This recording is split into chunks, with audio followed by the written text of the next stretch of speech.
away last night to get into the congested top half of the championship. Sale sent Tom Curry's twin brother Ben to Japan after social media campaign. Then England heavily beaten in second T20 warm-up. Series starts versus New Zealand on Friday. I am joined, of course, by the one, the only Mr. Patrick Christys. How are we? Good morning, Rich. I'm very well, thank you. Fantastic. Lots to get through today. Lots to get through. First and foremost, I like to do the formalities. You know, I ask how your day was yesterday, as if I care. Yeah, no, fine.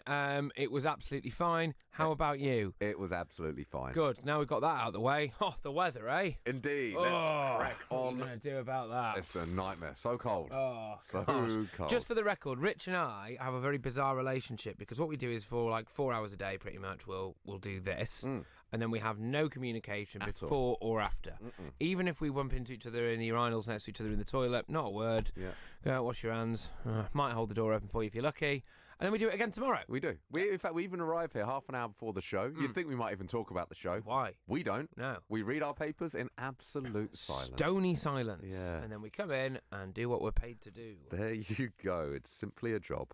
Yep. Anyway, let's talk some sport, shall we, Patrick? Yeah, okay, all right. So, loads to get into. There's some really good revealing stuff about Eddie Jones, the England rugby coach, and how he had his first ever training session with England, and also a bit about his upbringing. So we're going to get stuck into that, a bit of a match-up as well between the South Africans. I'm going to change your life. Yeah, that's what he said. There you go. That's what he said to the England players straight off the bat. First training session, first meeting. I'm going to change your life. And hey, he has done, I suppose. I'm going to change your life as well. Okay, that sounded more like a threat, I think. So we've got a good matchup here with the South Africans and some good stuff about Billy Vunipola, arguably England's best player, and how he started out as a schoolboy rugby player, and a testimony of some of the lads who basically got flattened by him like an articulated lorry. 135 kilos. So when he was 17, he was 19 stone. Wow. Yeah.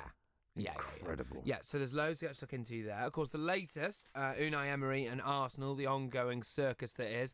I think Ole Gunnar Solskjaer's just so happy that this is happening at Arsenal now, because we haven't spoken about him for a day. We haven't. No. It's true. Just completely taken the spotlight off it. But the thing is, things are going well for Ole Gunnar Solskjaer. This is it. He's riding the crest of a wave right now. Yeah. A Norwich wave. That away win at Norwich. There you go. Woohoo! There is. I want to talk as well. I watched the game last. Trebles on, lads. Trebles on. I want to talk about the game last night. I did watch the game, of course. Brentford getting one over their West London rivals, beating QPR 3-1. Good win for them. Brentford starting to come into a little bit of form now. There's a nice story about Sale sending Tom Curry's twin brother Ben to Japan. Oh. This was a nice story, wasn't it? That's lovely, isn't it? Yeah. Yeah, that's nice. So they put it out there. It was on. I think it was on Twitter, and they said if they got a certain number of retweets, which they did. So they're now sending him out to watch his twin brother, which will be a lovely occasion, of course, providing we win. Yeah, there's also quite a revealing league table about where teams would be if it wasn't for VAR. And one of the most standout ones of that is that Spurs would currently be in 15th, apparently. Is that right? Yeah. Yeah. Which is pretty funny. I wasn't sure. I did see this briefly because I said this before about Watford. I think Watford have been harshly done by a couple of times, and had VAR not been in place. Although saying that, no, I guess actually, do you know what, this does make sense. So I've had a moan up and now I've just thought about it. Obviously, the reason Watford would have done better was a couple of calls that they should have had that didn't get, and I think there should be a couple more wins on the board. But hey ho, they do climb off the bottom though, according to the VAR table. Shall I read out some of the big ones? Please do. Liverpool and City still there. Chelsea 3rd, Leicester 4th, Arsenal 5th, Wolves 6th, West Ham 7th, United 8th, Sheffield United 9th, Villa 10th, Bournemouth 11th, Burnley 12th, Brighton 13th, Palace, Tottenham, Everton, Newcastle, Norwich, Watford, Southampton. There you go. What's the difference between the top two in points, out of interest? 4 points, So Liverpool. it would have been a bit tighter. Goal difference 15, City plus 24. There you go. And Granit Xhaka, big story again today. It's funny, there's all these stories about Granit Xhaka and the issues that he's obviously got at the moment with the club, and Unai Emery's under intense pressure. And in the middle of the story, there's a big betting ad that says Granit Xhaka 22-1 to score the first goal against Liverpool. So there you go. Yeah. There you go. Well, Who knows that's what how will we happen. do it, isn't it? That's how we roll. But yeah, calls that Unai Emery is kind of delegating his responsibility as manager, because he allowed the players to pick the captain, and then apparently now he's allowing the players to decide whether or not Xhaka keeps the captaincy. But what they're coming down to is, and get this, Richard, cultural differences. Right. So, And by that I mean that apparently on the continent the role of captain is basically a meaningless symbolic armband, whereas over here it's the type of guy that, I suppose, goes over the top first. Right. So, that's the difference. But in a way, that's always been the difference, I think, hasn't it? In the more continental sense, it's seen as a meaningless thing, whereas here we actually fight for something, Right, it's a fair point. Well made as well. Well, of Was course, it? well, wasn't not really, but I'm trying to give you credit. It's one of my New Year's resolutions was to be nice. Oh, Yes. okay. I'm trying it out. Can you flip it on its head for next New Year's Eve and just be horrible? I can. I mean, look, obviously, and I've just been been reminded by the producer that we're now in October, nearly November. But look, if you make a New Year's resolution, it's for the year, Kieran. You don't give it up after a week, okay? Yeah. Like Patrick did with the whole Exactly. food Here we go. resolution that he made. Yeah. That he I don't know if you even lasted a week, did you? But no. So I'm going to make some new ones this year. We can make them together. That could be something we do on the show. Okay. That could be fun. I'd be up for that. Yeah, fantastic. Yeah. There's no way that could massively backfire whatsoever. At all. No. Can I touch a little bit more on the game last night? That's Go okay. on, then. And we want to talk about, of course, Nigel Benn as well, which little bit of a blessing in disguise. He's pulled out He pulled out. He's of the fight. look, he was obviously. Do you know? I want to talk about it in more detail, so I won't touch it now. But I just wanted to mention Brentford because I've watched them last night, and actually, look, they've had a bit of an indifferent start to the season. But last night, you felt that actually all the pieces of the puzzle were coming together. All the new players they've now introduced into this squad were very, very good. Could have been a lot more. In fact, the goalkeeper, it's like an octopus in goal. Wow. The goalkeeper was for QPR. Liam Kelly made lots of saves. Spraying everyone in ink. Is that what they do? Yeah. They're incredible creatures, by the way. I got sprayed in the face by an octopus. Did you? Twice, actually. No Same way. octopus as well. It came back for me. Okay, that's just weird. Why didn't you learn your lesson? Oh, well, I was holding it. Right. Okay. I caught it. Wait, I don't know how else There's to say so this. many questions. There's so many questions What's I've wrong with got. that? You've caught an octopus. I caught an octopus. Yeah. To eat it. Right. Right. Ah.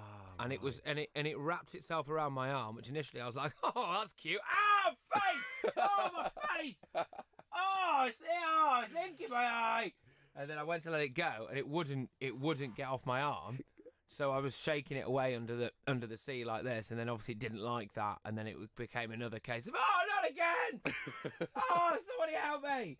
And then somebody did come and help me. Kind of sounds like you deserved it. We actually went on a trip with Brentford. We went out, we were in Florida, pre-season training trip, went out to sea, had a fishing competition. Oh, okay. Which was great. And one of the lads caught a shark. Right. Yeah, it was only like a small shark, but it came up out of the water and it was a shark. It was incredible. Wow. Yeah. And then you just beat it to death, did you? Then, I mean, we can't talk about what happened after that, but it was Oh, you delicious. didn't. No, we threw it back. Of course we threw it back. Like, we're good people. Yeah, no. Yeah, well, okay. So Nigel Benn is out of this fight. I mean, and I know nobody wanted Nigel Benn to fight other than Nigel Benn. Yeah, no one. Not even his son. No. Connor son, Benn, who we've had on wife. the show, was like, Dad, just stop it. You had an incredible career. You're done. It's cool. You've proven everything you need to prove. You're an old man. No, but unfortunately his shoulder wouldn't hold up and he has pulled out of his fight next month. Yeah, so 55-year-old Nigel Benn sobbed as he was forced to call off his comeback last night. The British boxing icon broke down when it became clear the pain in his shoulder was too severe. His 10-round bout with Sakio Bika in Birmingham next month would have been 23 years after his last fight. And to be honest with you, I mean, Colin Hart here in the Suns just says our prayers have been answered, and that's it really. I think you don't want to watch him get knocked out, do you? And it's the inevitable spiral that would have come after that as well. Let's be honest. I mean, he was never necessarily the most stable individual. I don't mean this in any disrespect, but like if you get sparked out at the age of 55 on your glorious comeback in front of your kid who's now old enough to remember it, I imagine things start to go downhill for you again after that. Yeah, I think you make a good point. Well, look, lots to talk about. We're going to be talking about it throughout the show. We've got some great guests coming up on the show as well. We're going to be speaking to Matt Piper, ex-Leicester. Of course, they won their last game 9-0. They faced Burton in the Cup. Interestingly, the Burton manager, Nigel Clough, didn't watch the Leicester game the other night because he was watching Have I Got News For You? Oh, good lad. Yeah. He's always up to date with his current affairs. There you go. It's no, but that was it. But now we can give you a very nuanced take on the Irish backstop issue, and that, I think, is what really matters. It's more important than facing a Leicester team that have just scored 9 goals. We're going to be speaking to Keith Hackett. Do enjoy the conversations with Keith Hackett, of course, former Premier League referee. Rich Hall as well, Football Italia, European expert. Graham Storm, who is a professional golfer. He's going to be talking to us about Tiger Woods. And I'm sure there's lots of puns that we can throw in there when that section comes around. 17 minutes to 7. Love sport. Get ready for Brexit on the 31st of October. Find out what you need to do to prepare at gov.uk/Brexit.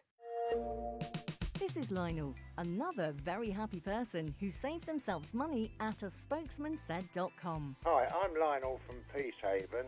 I took note of what the spokesman said and I saved £484 per year on my energy, and I recommend everybody does the same. A spokesmansaid.com. Getting real people, real savings. Compare, switch and save with a spokesmansaid.com. Fighting for you, saving you money.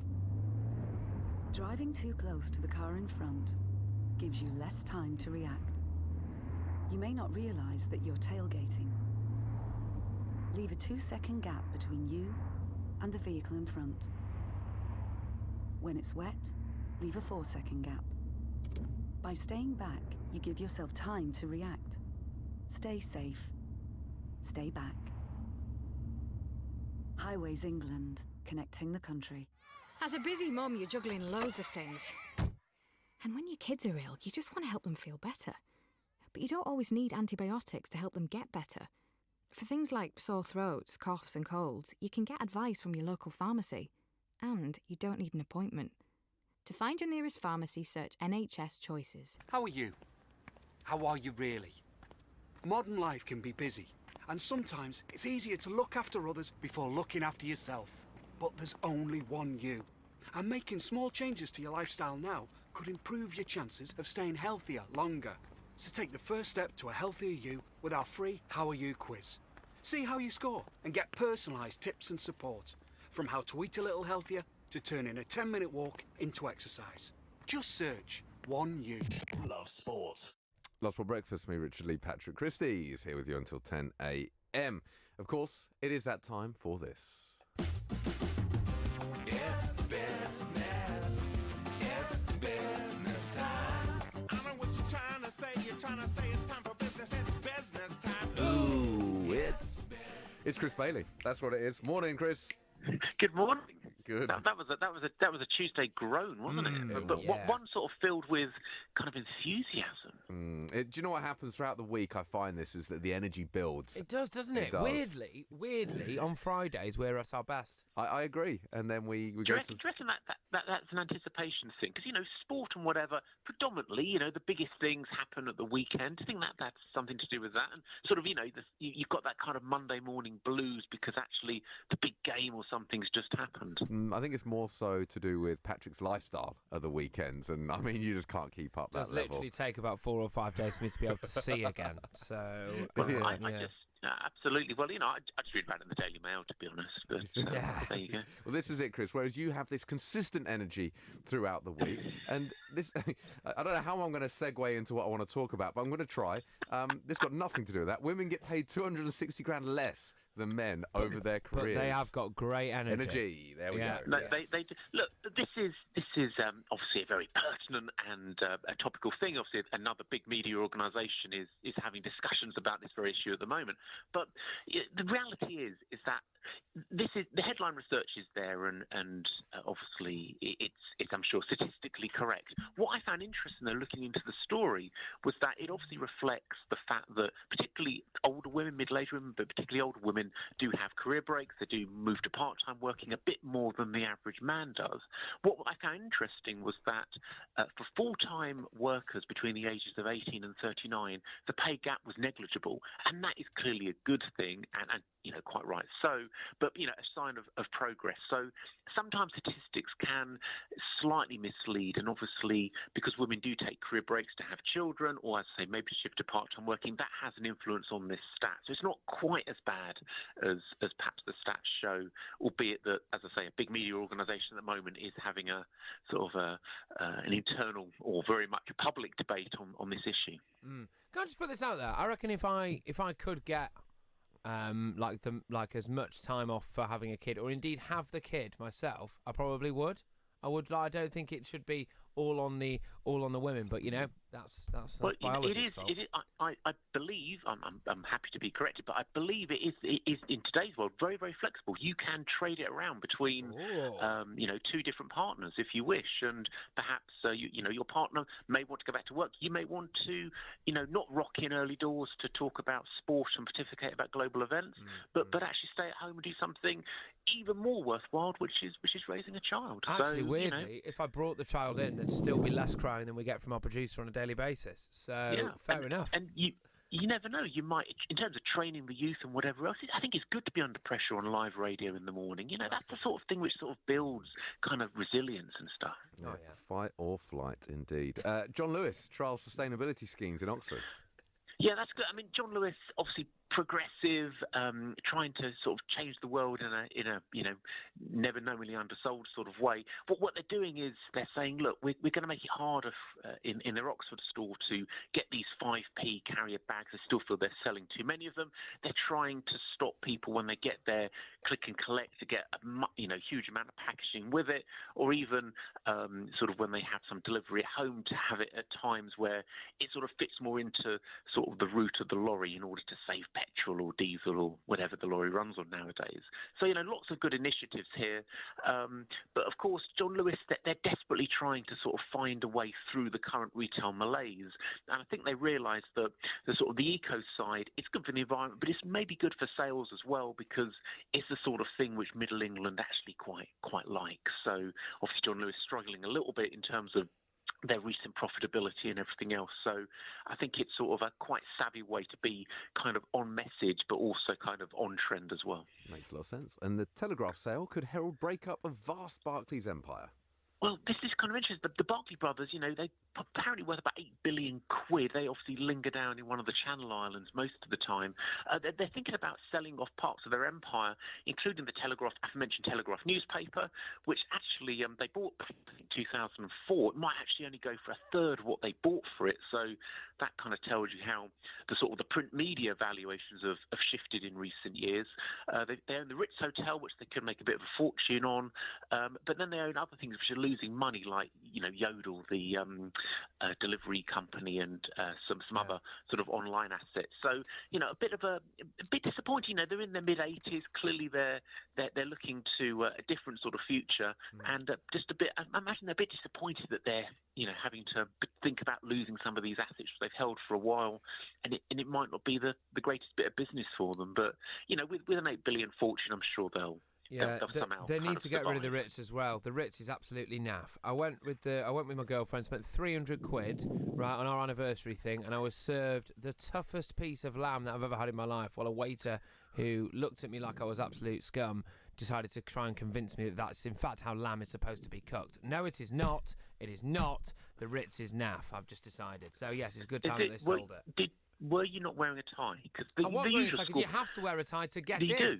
Yeah, that that's is the thing. Schoolboy error. They will lend you a tie, but you know it is a schoolboy error to roll up there without a tie. No, I did have a tie on. I know the rules. I read the rules. I spent £300. There was some old crooner who got on stage and sung "My Way" about 15 times while we had chewed our way through a piece of rubber, and then we went home. A lot lighter in the wallet department. Oh, Chris, you really. That's 5 star then on 5 stars. Sort of, 5 stars basically on various online sort of review mechanisms. Oh, Absolutely. Chris, you've really upset him now. You've just set the tone for the show. You know not to talk to me about the Ritz. We were such good spirits before. Don't mention the Ritz. Gosh. Patrick's such a man of the people, isn't he? Sort of, you know, the Ritz is just the normal weekend jaunt, basically. It's, I know, he is. He gets dropped off in his chauffeur-driven Bentley each morning. He is a man of the people, our man, Patrick Christy. Chris, as always, thank you. See you tomorrow. Pleasure. Chris Bailey, founder of financialorbit.com. Just kiss Thatcher's statue on the way in and be done with it, you know? There you go. Got some big news. What? The World Cup final referee has been announced. Please tell me he's English. French. Oh, gosh. French. Oh. Jerome Garces. We might as well all go home now, aren't we, really? Because? He's French. I mean, that's not a bad thing, is it? What does that mean if he's French, Patrick? Nothing. What does it mean if he's French, Patrick? Well, I don't know really, Rich. He's French, so what would you suggest that could I'd mean? rather we had a different referee. Because why? Just because historically we've always been at war with the French. I don't know how else you want me to say this, Rich. You know it, I know it. The French are the old enemies, and now one of them is deciding our future in the Rugby World Cup. Oh, it's worse than the Ritz. Oh, man. He stormed out. Oh. He's gone. He's gone. Do you know what? We started the show so positively, and then it just takes a French referee, and it changes everything. He's back. Okay, right. Relax. Deep breath. I was told that I'd actually lose my job if I stayed outside. Okay, so you're back. Well, I appreciate you, and you got the wrong headset on. There you go. That's the right headset. There you go, Patrick. Right. Deep breath. And out. So look, I'm sure that he is a fantastic referee. I mean, look, they wouldn't just put anyone in charge of the World Cup final. So let's take some positives, shall we? So, anyway, Eddie Jones, there's an interesting piece today from James Haskell, okay? James Haskell, England rugby legend, of course, friend of the station, been on numerous times, and he's talking about the very first meeting that Eddie Jones had in charge of England. So he sat them down in a room and basically just said, we're going to aim to be world number one, win the World Cup, and in doing so, have a chance to change your lives and your family's lives forever. So it's quite big. And then he looked at James Haskell and went, how's your grip strength, mate? And he goes, well, what do you mean? He goes, because you're old and just about hanging on in there, mate. Everyone laughed. Except Fantastic. He said that set the tone for their relationship going forward. But look, he said that, frankly, the guy's an absolute sensation, and he's managed to keep his England team calm and focused but determined at the same time. Yeah, I don't think we've had too many mind games this week just yet, though. This is something that I'm just waiting for a killer blow somewhere. You feel that normally Monday, Tuesday leading up to a Saturday game would be where he throws something in. So I'm assuming we'll hear something today. But it's worthwhile saying that it's not like Eddie Jones has come in and completely overhauled the squad, which I think points to his actual abilities as a coach, because 19 players were in the very first squad that he took charge of in 2016. So 19 players that are still here. So you think, well, actually, that's a pretty good return, because that was years ago, and it's not like he's gone, right, I'm changing this, I'm changing that. He has seen what he has at his disposal, and he has added to it, of course he has, but he's also manipulated it and moulded it in any way that he can, and it's all got better. We're going to go into detail on Eddie Jones again, no doubt, today. Got some other news for you, and I didn't want to do this at the same time, because I think it might have broken you during that whole revelation of the French referee. The TMO is from New Zealand. Oh, that's all right. Well, we did kind of just beat them in the... I've never met a New Zealander that I didn't like. Oh, okay. New Zealanders are absolutely Even sound. though we just beat them in the semi-final, you've got no issues with that? No, especially. I think that the Kiwis are a cracking bunch. Okay. Great at a party. And in theory, they would want us to win, because then that's almost like, well, we lost to the eventual champions. Exactly. Yeah. Do you know what? This happened to me at Brentford. We lost to Birmingham in the Cup. Birmingham win the Cup, and it was like, if it wasn't for Birmingham... You came second. I mean, admittedly, we lost in round 2, but still, it was almost like if we'd have got past Birmingham, we would have won the Cup. No, and everyone says that. Yeah. That's what it says on the statue outside the ground. Exactly. Yeah. Exactly. Eddie Jones, sorry, I kind of cut you off halfway through there, but there's lots of information on Eddie Jones this morning in pretty much all of the papers. And he is very much... It's an interesting thing. I remember when we went through that run of defeats, and he was getting a little bit of criticism, and there were a few people asking whether he was the man to take us forward to the World Cup. But it's amazing how he's timed his run and he's timed the form of our team. Yeah, look, absolutely. And I thought it was fantastic yesterday, the way that he responded to Warren Gatland's statement that maybe England have peaked a little bit too soon. He was like, well, yep, send more of my best in the 3rd and 4th place playoff. Have a bit of that. But no, it's fantastic. It's a story here by Richard Kay, actually, in the Mail. A different kind of page 3 from what you get in a lot of papers.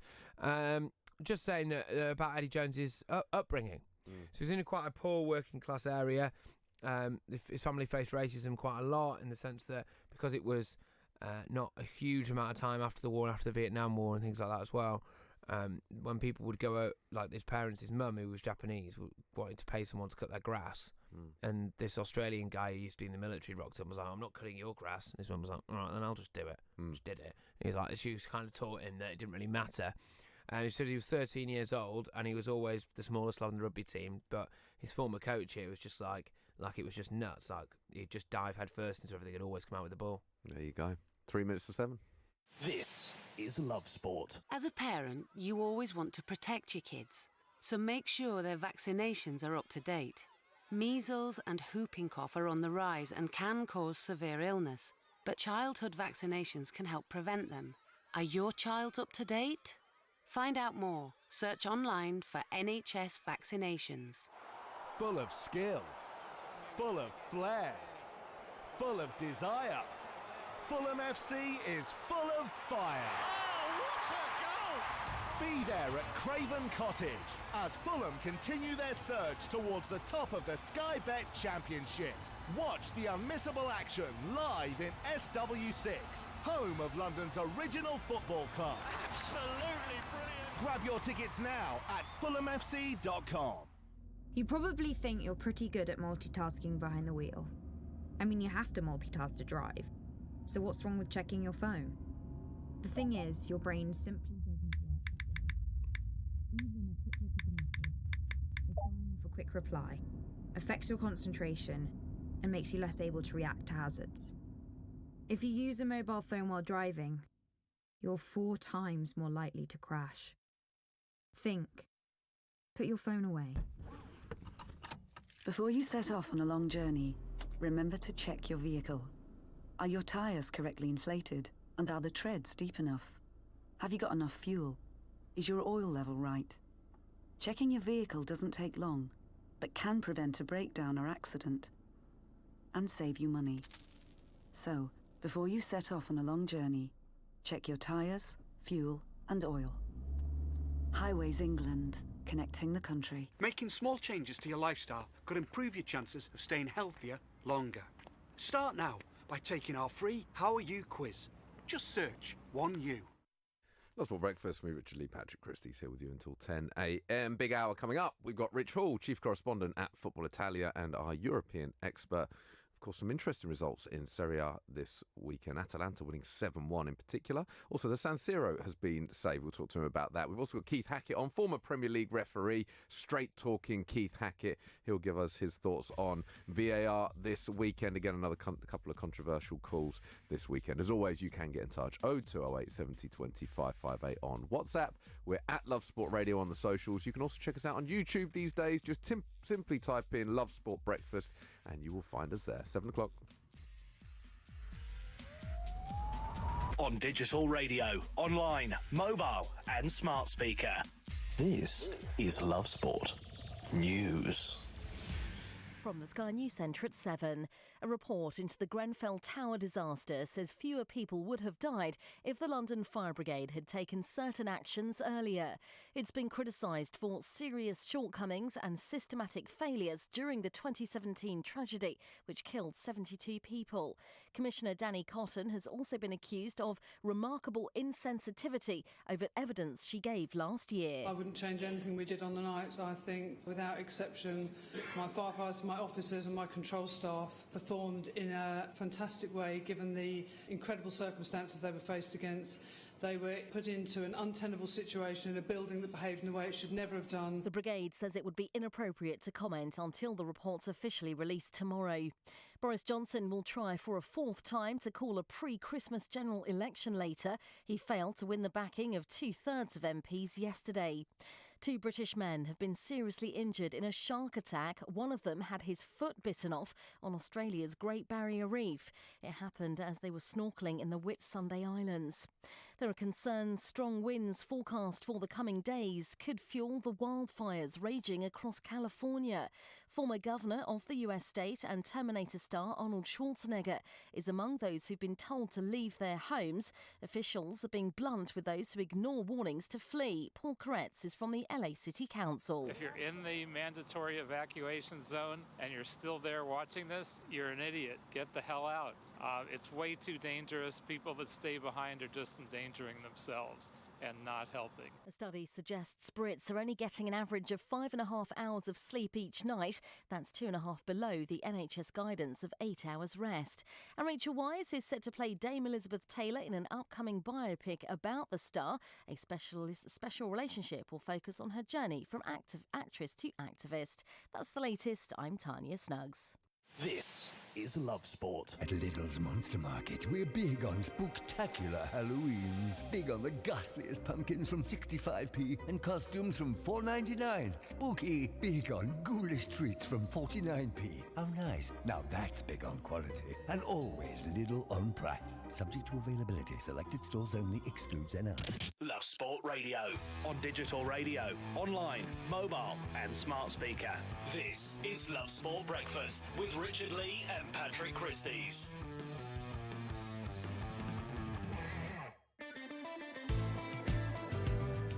Good morning, Love Sport Breakfast, Love Sport Radio. Me, Richard Lee, Patrick Christys here with you until 10 a.m. Let's touch through I'll touch on those top stories. Granit Xhaka is back in training today before the Carabao Cup game with Liverpool tomorrow night. Nigel Benn is out of his comeback fight with a shoulder injury. Brentford beat West London rivals QPR 3-1 away last night to get into the congested top half of the Championship. Sale sent Tom Curry's twin brother Ben to Japan after social media campaign. England heavily beaten in the second T20 warm-up.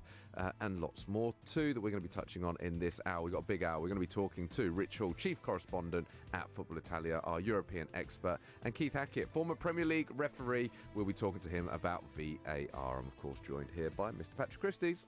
Yes, good morning, Rich. How are you? I'm very, very well. So we're going to touch on the front pages as well at some point today. Do you want to have a little look now, or shall we crack on with the sport? No, I'll give you a little sneak peek, but we'll get into detail on it later. So can Boris win his Christmas gamble? We're going to find out today whether or not we get a December the 12th general election. Happy Christmas, everybody. Happy Christmas. The best thing about it, though, is that it means that schools have to cancel their nativity plays. Right. Because they have to be used as polling stations. Now, as anyone who's ever had the misfortune of listening to somebody butcher Silent Night, then I'm pretty sure that actually that's a good thing, isn't it? You always get that, don't you, where it's like, and the mum's there on the front row going, oh, you know, she's never had a lesson. Yeah. Really? Yeah, I can tell. She's shocking. You know, there's always someone there in the front row with a video camera. You're doing great, sweetie. You're doing great. As the kid, like, just wets itself and starts crying on stage, holding a shattered remains of the baby Jesus. So nativity plays are gone. Probably for the best. It's quite a valuable public. So I imagine that'll boost his votes, you know, actually, to be fair. Yeah. And there's a few other bits and bobs. We're still some fallout from Abu Bakr al-Baghdadi, or as I'm now calling him, Abu Bakr al-Baghdadi. There you go. See what you've done. He got ripped limb from limb by a rather smashing forces dog before he blew himself up in front of his kids, which is parenting 101, I think, if you're in that part of the world. So there's that. And also Meghan and Harry might be moving to America. Yeah. We're going to ask the question, is it far enough? Right, okay. Where in America, do we know? California. Okay, check them. Okay. Yeah. What's the reasoning? That we hate them now over here. Right, so they're going to go and see if they can build just life. do something over there. Right. The next stop, Mars. Right. Where does it just colonise Mars? And Meghan Markle gets to sit there with Prince Harry holding the baby and just going, you're all mine now. Right. Okay. Fantastic. Well, look, I'm glad we touched on them. That's really given us a taste of what's to come. Yeah, that's a little sneak preview there. Fantastic. Should we go back to the back pages? Yeah. Probably best. Yeah. Lots going on. I want to touch on this story. It's an interesting story. Obviously, a lot going on in regards to our man, Eddie Jones. Of course, a bit of a hero right now. I love the story. Sales sending Tom Curry's twin brother Ben to Japan after a social media campaign went his way. Yeah, unfortunately, their third brother Chicken is just being left at home now. So that's a real shame. That's actually quite funny. Cheers, mate. Thanks. Yeah, well done. Did you think of that before the show? Or Actually, no. Just then? No, just now. And I think that really showed. Yeah, no, indeed. But yeah, they're sending twin brother Ben out to watch Tom, which is nice, isn't it? Hiya, Tom. You're right. Which is nice. I mean, you'd want to be there in the stadium. Imagine it's such a big occasion. Yeah. You'd hate it if you had to miss it. So, no, it's lovely that they're doing that. Yeah. No, it is. I think it's nice. It's a nice touch. The rugby family has done well. Yeah. So they actually asked on Twitter, Sale, they asked for 200 retweets. If they got 200, they said they'd send him out. I'm not being funny. They set the bar pretty low there, haven't they? That was it. They got 1,900 in the end. So, I mean, they were always going to send him out. But I guess you've got to pitch it quite cleverly because if you go, we want 100,000 retweets, so everyone's like, oh man, you've only got 1,000 followers. That's not going to happen.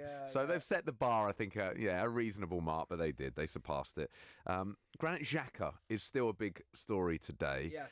And more so Unai Emery, actually, today, it feels for me. Like, Granit Xhaka's almost the catalyst to go in hard on Unai Emery.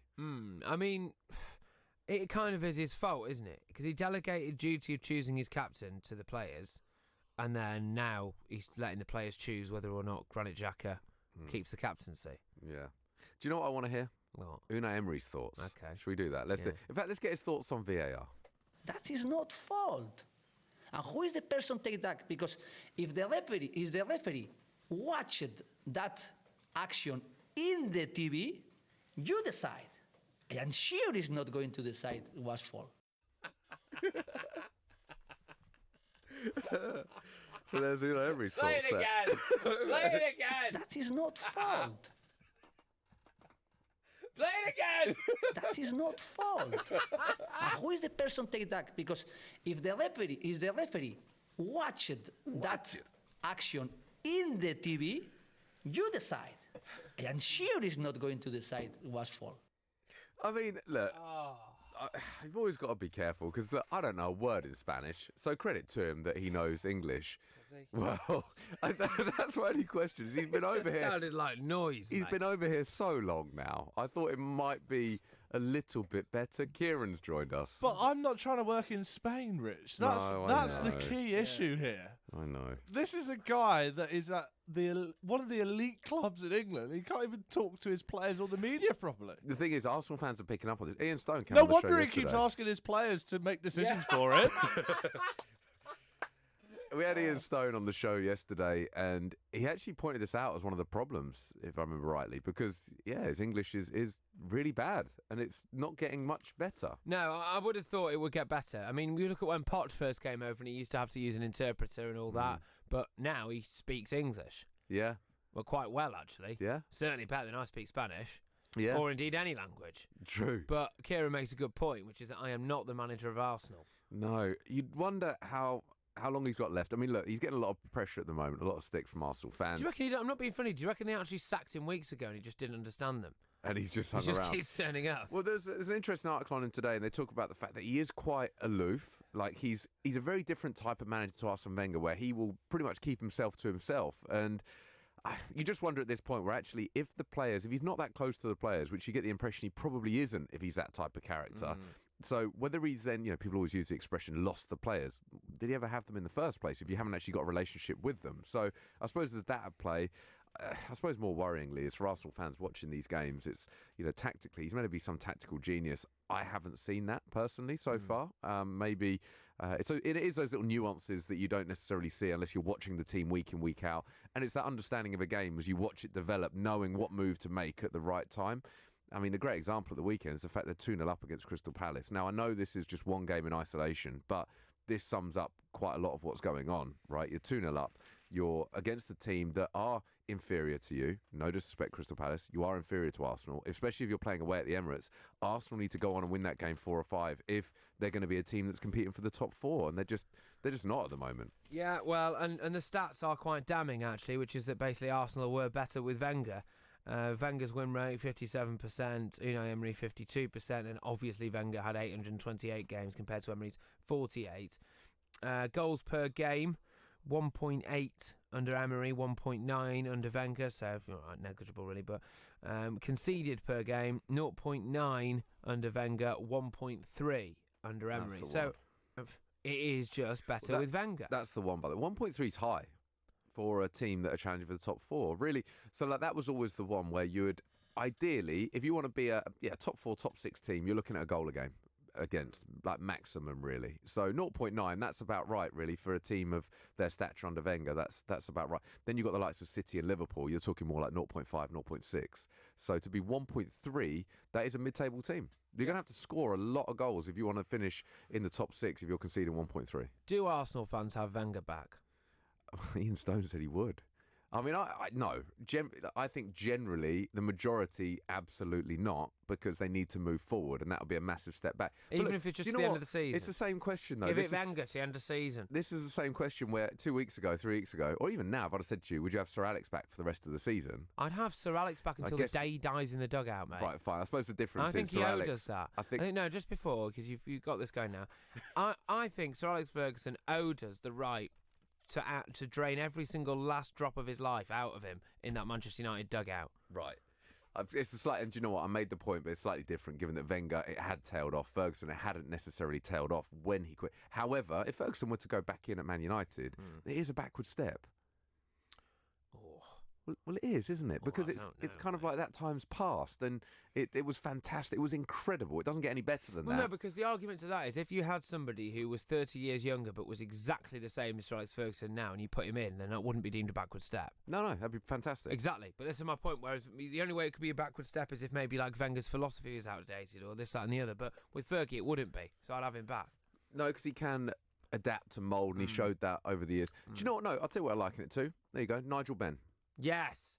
coming back at the age of 55, trying to make a comeback. Look, and do you know, all of these, this is the problem as well. Like, managers, we're all the same. Like, there are days when I suddenly think, oh, do you know, I'd love to play a game of football again. I reckon I can get myself back there. I'm only 37. I reckon I can get myself fit. You can't. Like, I did try, and you can't. Did you? Well, kind of. And then I... No, seriously. Well, no, there were times when, like, I thought, actually, should I get myself really, really fit again and see if I can do... Because I watch a lot of the goalkeeping, and I think, actually, like, look, to get myself back to that level wouldn't be that tough. And then it's that realisation when, like, 3 days into training and, you know, my shoulder's hanging off and my hamstring's hurting and, and I've just lost the will to live again, then I kind of feel, actually, maybe it's a step too far. Right. Which is obviously what's happened with Nigel Benn, by the way. For those who haven't seen the story this morning, he won't be taking part in the fight that was scheduled. He's done his shoulder, hasn't he? But he hasn't fought for 25 years. Look, we're kind of going off on a tangent here, but I think with where Arsenal are at, it's them moving forward. If you go back to a Wenger, you know, Man United, obviously, it's not even suggested they go back to a Ferguson, but that kind of idea, it would be a massive backward step, because even if it means like a short-term gain and it might just see you through to the end of the season, you're not really putting plans in place for the next 5-10 years, which is what both Man United and Arsenal need to do, because City and Liverpool and City and Chelsea, in fact, certainly when it comes to the academies, are so far ahead of them. Yeah, exactly. Well, look, apparently Emery is going to speak to the board and speak to the players today and see what happens with regards to Granit Xhaka continuing or otherwise to be Arsenal captain. But it does appear that he is kind of devolving his responsibility a little bit to some of these players. And actually what they need is leadership, but they need leadership on the pitch. They need it from their manager, don't they? And the idea that he's maybe just palming it off on other people is not great. Indeed. We're going to be talking to Rich Hall, chief correspondent at Football Italia and European expert, next. This is Love Sport. Get ready for Brexit on the 31st of October. Find out what you need to do to prepare at gov.uk/Brexit. AsSpokesmanSaid.com is a leading price comparison website that allows you to compare every energy tariff on the market in seconds. We have more deals than any other comparison website offering energy prices, and our impartial independent switching service is free of charge. Nearly 50% of UK households have switched bills, and there are hundreds to be saved. Visit AsSpokesmanSaid.com, as recommended in The Guardian, The Times and The Sun. AsSpokesmanSaid.com. If you see somebody showing any of the signs of a stroke, you don't have to think about it, you just dial 999. Use the FAST test. F. Face. Has their face fallen on one side? Can they smile? A. Arms. Can they raise both arms and keep them there? S. Speech. Is their speech slurred? T. Time. Time to call 999 if you see any one of these signs. Act fast, make the call, dial 999. When your kids are ill, you just want to help them feel better. But you don't always need antibiotics. Get advice from your local pharmacy or search NHS Choices. Whoa! Look how much saturated fat is in these chocolate biscuits. It's surprising how much is in our food and drinks. For us kids, eating too much saturated fat can lead to harmful fat building up inside, which we can't see, increasing the risk of heart disease or stroke when we get older. So be food smart. Download the free Change for Life food scanner app and start making healthier choices today. Making small changes to your lifestyle could improve your chances of staying healthier longer. Start now by taking our free How Are You quiz. Just search 1U. Love Sport. Love Sport Breakfast, me, Richard Lee, Patrick Christys. We're going to talk a little bit of European football, Football Italia in particular, and we do have Rich Hall, chief correspondent at Football Italia, to go through it with us. Morning, Rich. Morning, gents. How you doing? Morning. Yeah, lots of stories to talk about, I see. First and foremost, well, let's talk about Atalanta. Big win, 7-1. Not quite as good as Leicester, but still very, very impressive. They're looking really good this season. Yeah, they are, and it's quite interesting for Atalanta because in Italy everyone knows them as a team who brings through, really utilises the youth system. But in the last 2 years, when they've got the Champions League qualification and the success they've had this season, they've had to bring more of a mishmash of players together because and buy players in because it's not. You can't have a good youth system come through every year. Now, interestingly, they obviously demolished Udinese 7-1, so it's a lot about Udinese as much as it does about Atalanta. But the credit needs to go for them for a couple of reasons as well. One, they've had to play the Champions League in San Siro because of their stadium being renovated, so that's not really helped them there. But they've also played away from their own ground for some of the league season. They're back home now, But the most interesting thing with this Atalanta side is their youth team have just lifted the Supercoppa, the youth Supercoppa, and it's supposed to be one of the best generations they've got coming through. Wow, good stuff. Milan's still in crisis. I see the Inter, Juve, Napoli drop points. It's interesting looking at the league table, actually. It's so tight now between, obviously, Juventus, Inter Milan, Atalanta just behind them. Could it be an interesting race this season? It was such a procession last season for Juventus, but Inter Milan look like there could be serious challenges. Yeah, and it's a good point because I think what we're seeing, I mean, if you go back to last season, you're exactly right. You look at the game that Juve played against Lecce, you expect them to, even though they're playing badly, come through it. Inter against Parma, you expect them to lose that game because they just have that crazy tendency of doing so. This season, not so much. That development from Juventus, you see Maurizio Sarri keeps trying different ideas, and they ended up drawing against Lecce, which we saw. While Inter actually, really dug deep under Conte. They've found a real backbone now. So it does look like, even though both teams have made mistakes there, that we're going to really see a title challenge. My disappointment this weekend was that Napoli didn't actually take advantage of that playing Spal when they knew the score and they could have really made up some ground. Yeah, the San Siro's been saved. To an extent it has, yes. I don't think that fans of Inter or Milan will be overly pleased with this in some respects, because the council have basically backed the plans for Inter and Milan's plans for a new stadium, but they are saying that this structure, which is seen as such a beautiful building itself, will be saved potentially for the Winter Olympics they're hoping to have. I think it's in 2026 now. So that's part of it now. The interesting thing about this is that if they're not moving to get rid of the San Siro, they're going to have to redevelop it. Knowing Italy and the bureaucracy and the way these stadiums normally take so long to get planned through, I wouldn't be surprised if that renovations for the Winter Olympics is partly in the reason to try and keep both teams there. Yeah, makes sense. A quick word on Milan. I see they're, 10 points after 9 games, currently residing in 12th, not looking particularly good, still in crisis.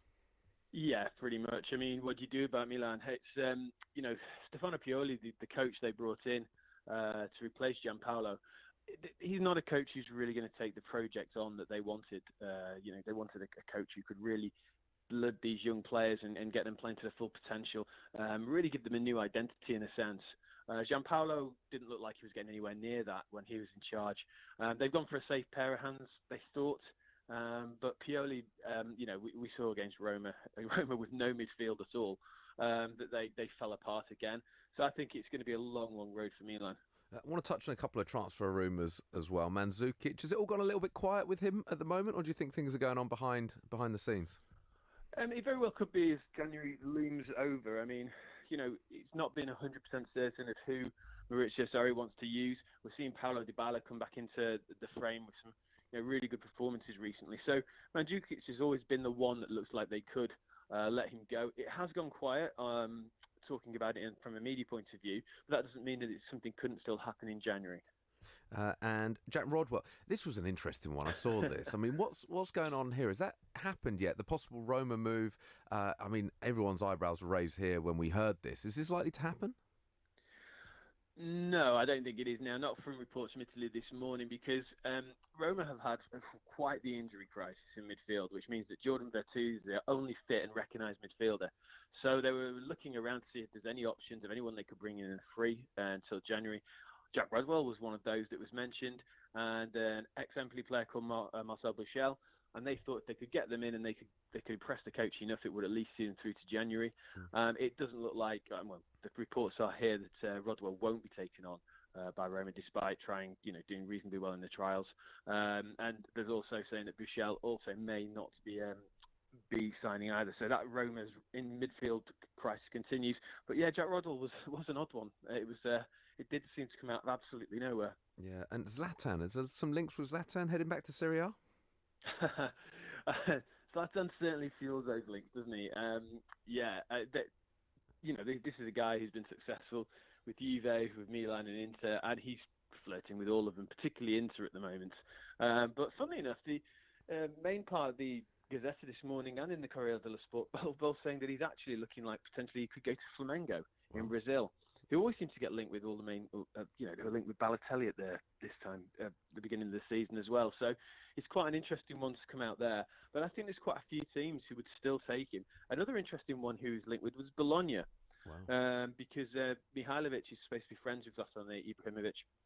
And I think it could be quite a nice challenge for him there. Yeah, and I love the fact that he's been so many different clubs. Actually, Flamengo would be quite a nice one in some ways for him to go and do it over there as well. He's pretty much done it everywhere that he's been.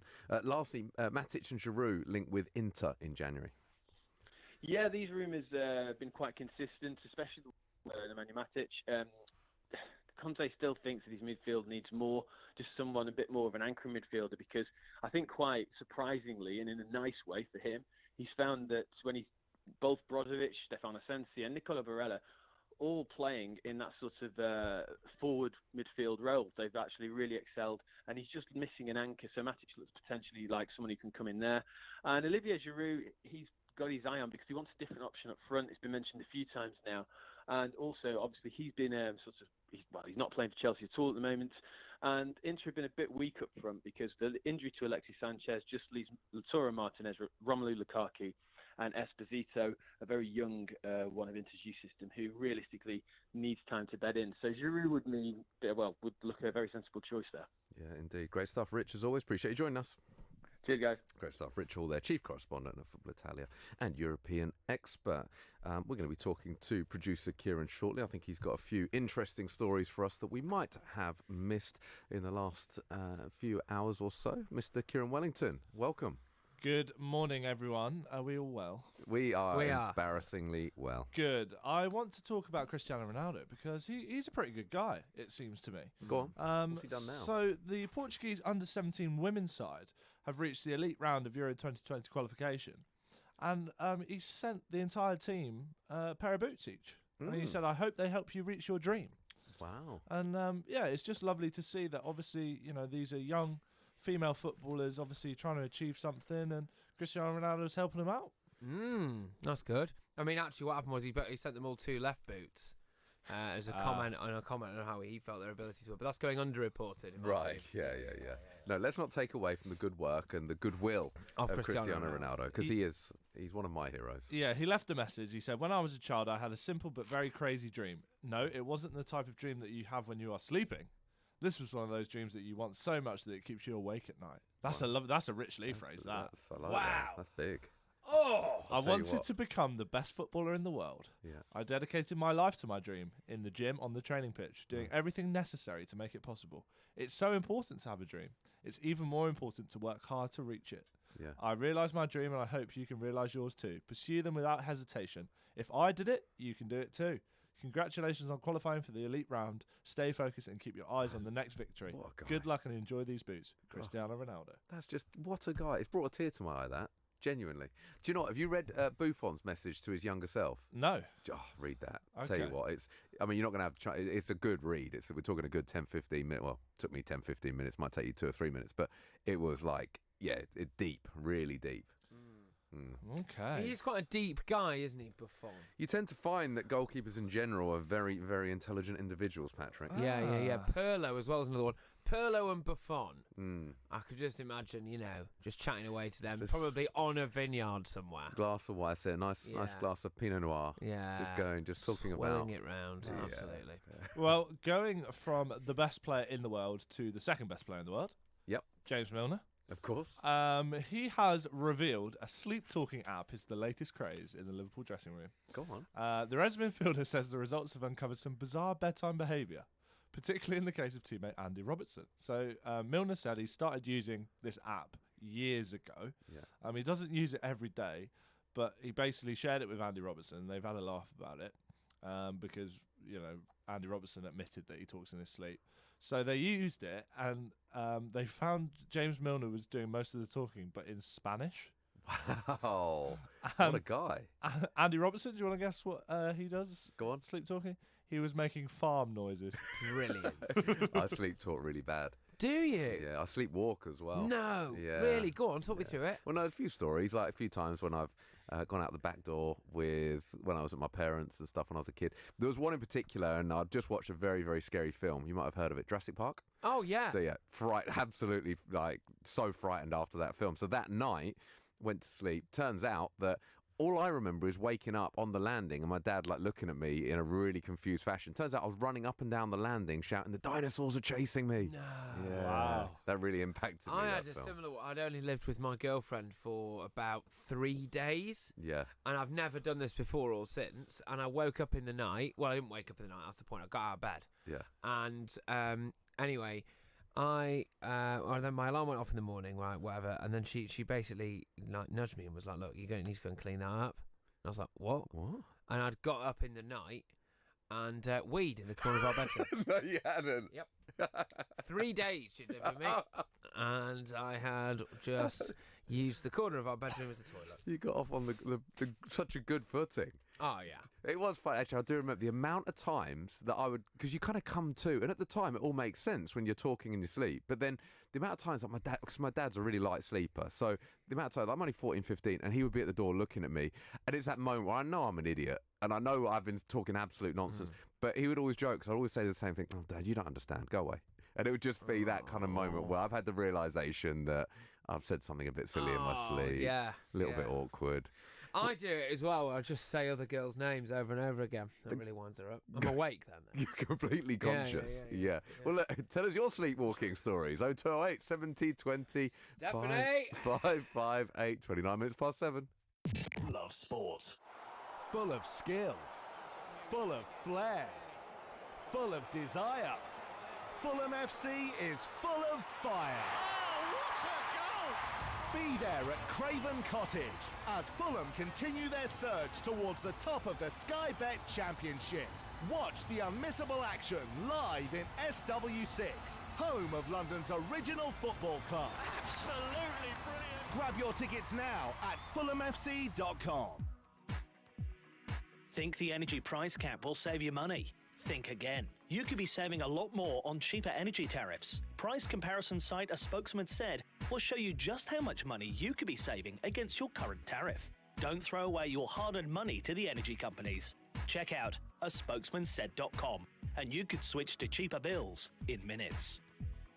Spokesmansaid.com. Fighting for you, saving you money. There are many things a mother can pass on to her baby. Her smile, her eye colour, and her immunity to whooping cough. Whooping cough is a very dangerous illness for young babies, and at the moment it's spreading fast. A simple vaccination during your pregnancy can help to protect your baby in their first weeks. Please speak to your GP, nurse, or healthcare professional and pass on your immunity. Oh, it's okay. Let's face it, when your kids are ill, you do anything to help them feel better. But remember, antibiotics aren't always needed. You might not realise it, but taking antibiotics when you don't need them puts you and your family at risk of a longer and more severe illness. Help keep your family well. Always take your doctor's advice on antibiotics. Search NHS antibiotics. All better. This is Love Sport. That is not fault. And who is the person take that? Because if the referee watched that action in the TV, you decide. I am sure he's not going to decide it was fault. There you go. Unai Emery. Not Crystal happy with clear. Crystal clear. Not Crystal happy with VAR, and someone else who's got some opinions on VAR. My favourite guest, Mr. Keith Hackett, former Premier League referee, pulls no punches. Morning, Keith. Good morning. How are you? Good morning. Yeah, very well. Hope you're well too. Delighted to And be on. loads to talk about once again this weekend. I actually don't know where we start. I mean, Unai Emery there obviously not happy with the VAR call that cost them victory. Let's start there. I mean, your thoughts on that particular moment. In fact, there was an interesting stat that my producer told me that the first 90-odd games we've gone without a VAR being overturned in a positive way, if that makes sense. And we've had 4 in a weekend. Yes. Yeah. I mean, I thought it was a terrible weekend. You know, if I was the Arsenal manager or an Arsenal fan, I'd be walking away from that stadium seething. A good goal was ruled out. The winning goal was ruled out by the VAR. And for me, I've had a look at that incident on several occasions. I think Cahill, of the opposition, has done a push, if I want to penalise that. In reality, good goal, absolute disaster to rule it out. Well, this was it. I've watched it so many times myself, and I still Mm. can't see it. But this is the No. whole, they love the whole clear and obvious. Well, I mean, yeah, again, I still can't see. I mean, there was a few this weekend. I mean, you said Yeah, it wasn't for a sure. particularly good weekend. Were there any others that stood No. out for you? Well, I thought there was one, Stuart Atwell, in the Norwich game. He was in a terrific position, and he obviously said no penalty kick. And I again have looked at that. It was no penalty kick, but VAR's come in on a rush and said penalty kick. So VAR in that situation has come in and ruled it incorrectly. Where I can give a positive is Martin Atkinson, one of our most experienced referees, literally accuses Saar of cheating, because when a referee cautions a player for simulation diving, he's saying publicly, you are a cheat. So from a good position, he jumped in, given Zaha a yellow card, and thankfully on this occasion, the VAR has come in and made the right call. So we do know. I mean, ultimately, at the end of the day, let's not blame the technology here. The technology works. It's the operators. And I think we're faced with several problems. One, the quality of refereeing, the standard of refereeing in the Premier League at the moment is not good enough. We're relying on 3 or 4 referees. I back that up by saying, look, Mike Dean is a good referee. He's VAR, he's referee, and he's 4th official over the weekend. So he was out 3 days. Yeah. That is not the way to prepare referees for the Premier League. And we just have got some referees who are not good enough. So there are several concerns I've got with it. One, the quality of referees is not there. We've lost the likes of Durkin, Webb, Clattenburg, Paul, and others. They've not been replaced. The business replaces staff in a commercial environment, in a working environment. That's part of the PGMOL's role, succession planning. That is not working. We've then effectively got a VAR system where England, PGMOL, decide, well, we're going to be different from any other country. We're going to be operating it differently to the World Cup, the FIFA. We're not having pitch side monitors. And what we have seen over recent days is TMO in rugby brilliantly being used. Fans aware with a big screen, communication you're able to listen into, and the quality of refereeing so good that we're getting the right decisions.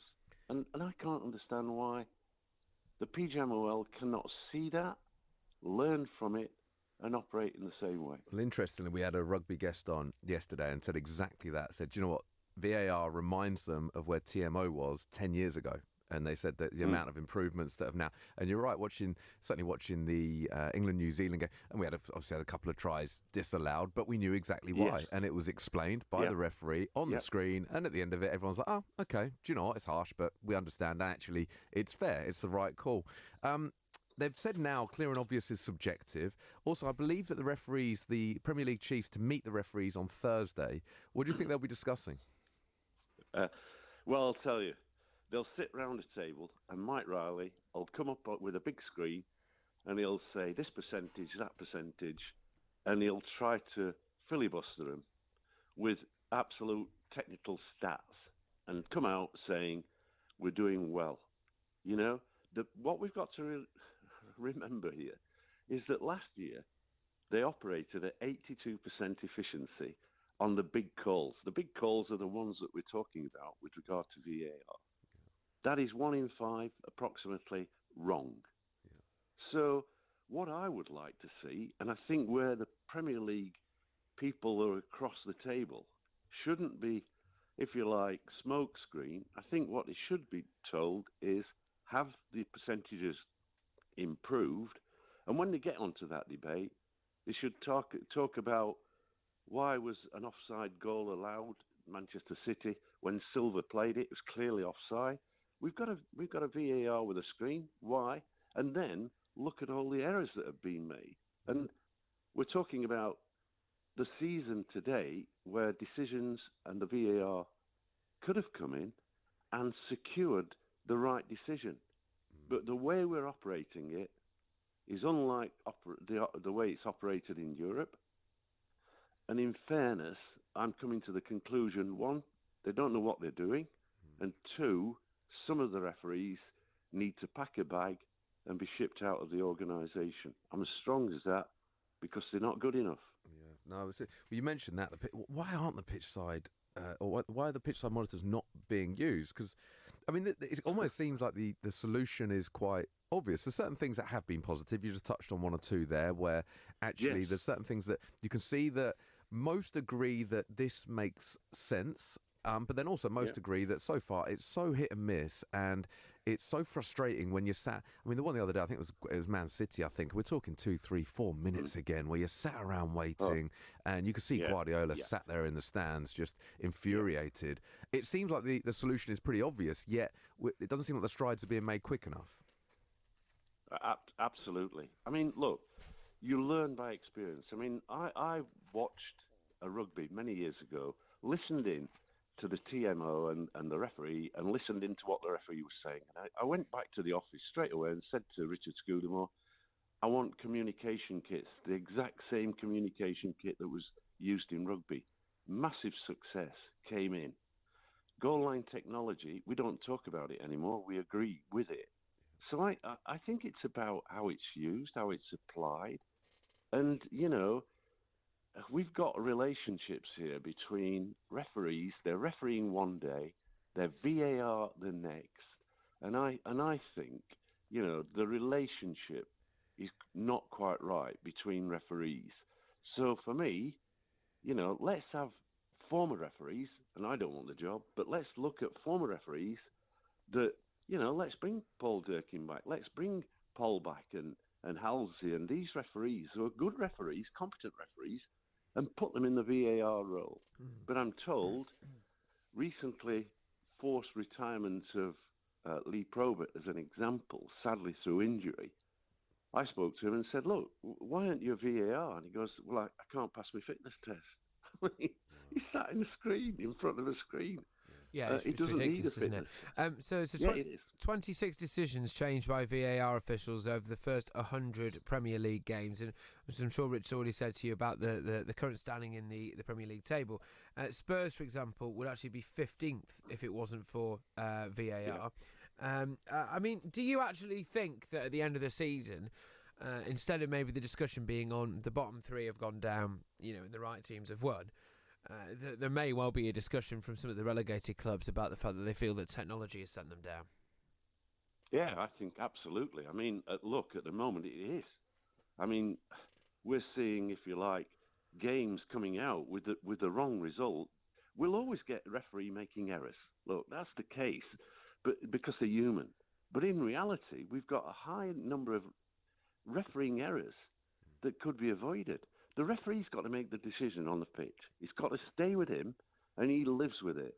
And if he comes away and they review, and he's used VAR and he's overturned VAR and he's got it wrong, then let's look at the referee. But I think they're in fog at the moment. I think they're now misusing our top assistant referees. We were absolutely number one in assistant referee quality. And now I don't think they even know what they're doing, because I'm seeing clear offsides, not flagged, some flagged, and they're underutilised, all because of VAR and the way in which they're operating it. Let's get the decision, let them flag. If they're wrong, then VAR should rectify it. So yes, to your question, there is no doubts that the current table is being impacted by the VAR. And Arsenal is a typical example where 2 points were lost because of the incorrect call by a VAR. Do you know, I just want to get your reaction to this lastly, Keith. So there's an incident in the Brighton-Everton game with Michael Keane penalised for standing on Callum Connolly's foot. Despite being on the right side of the decision, Glenn Murray was critical of the system.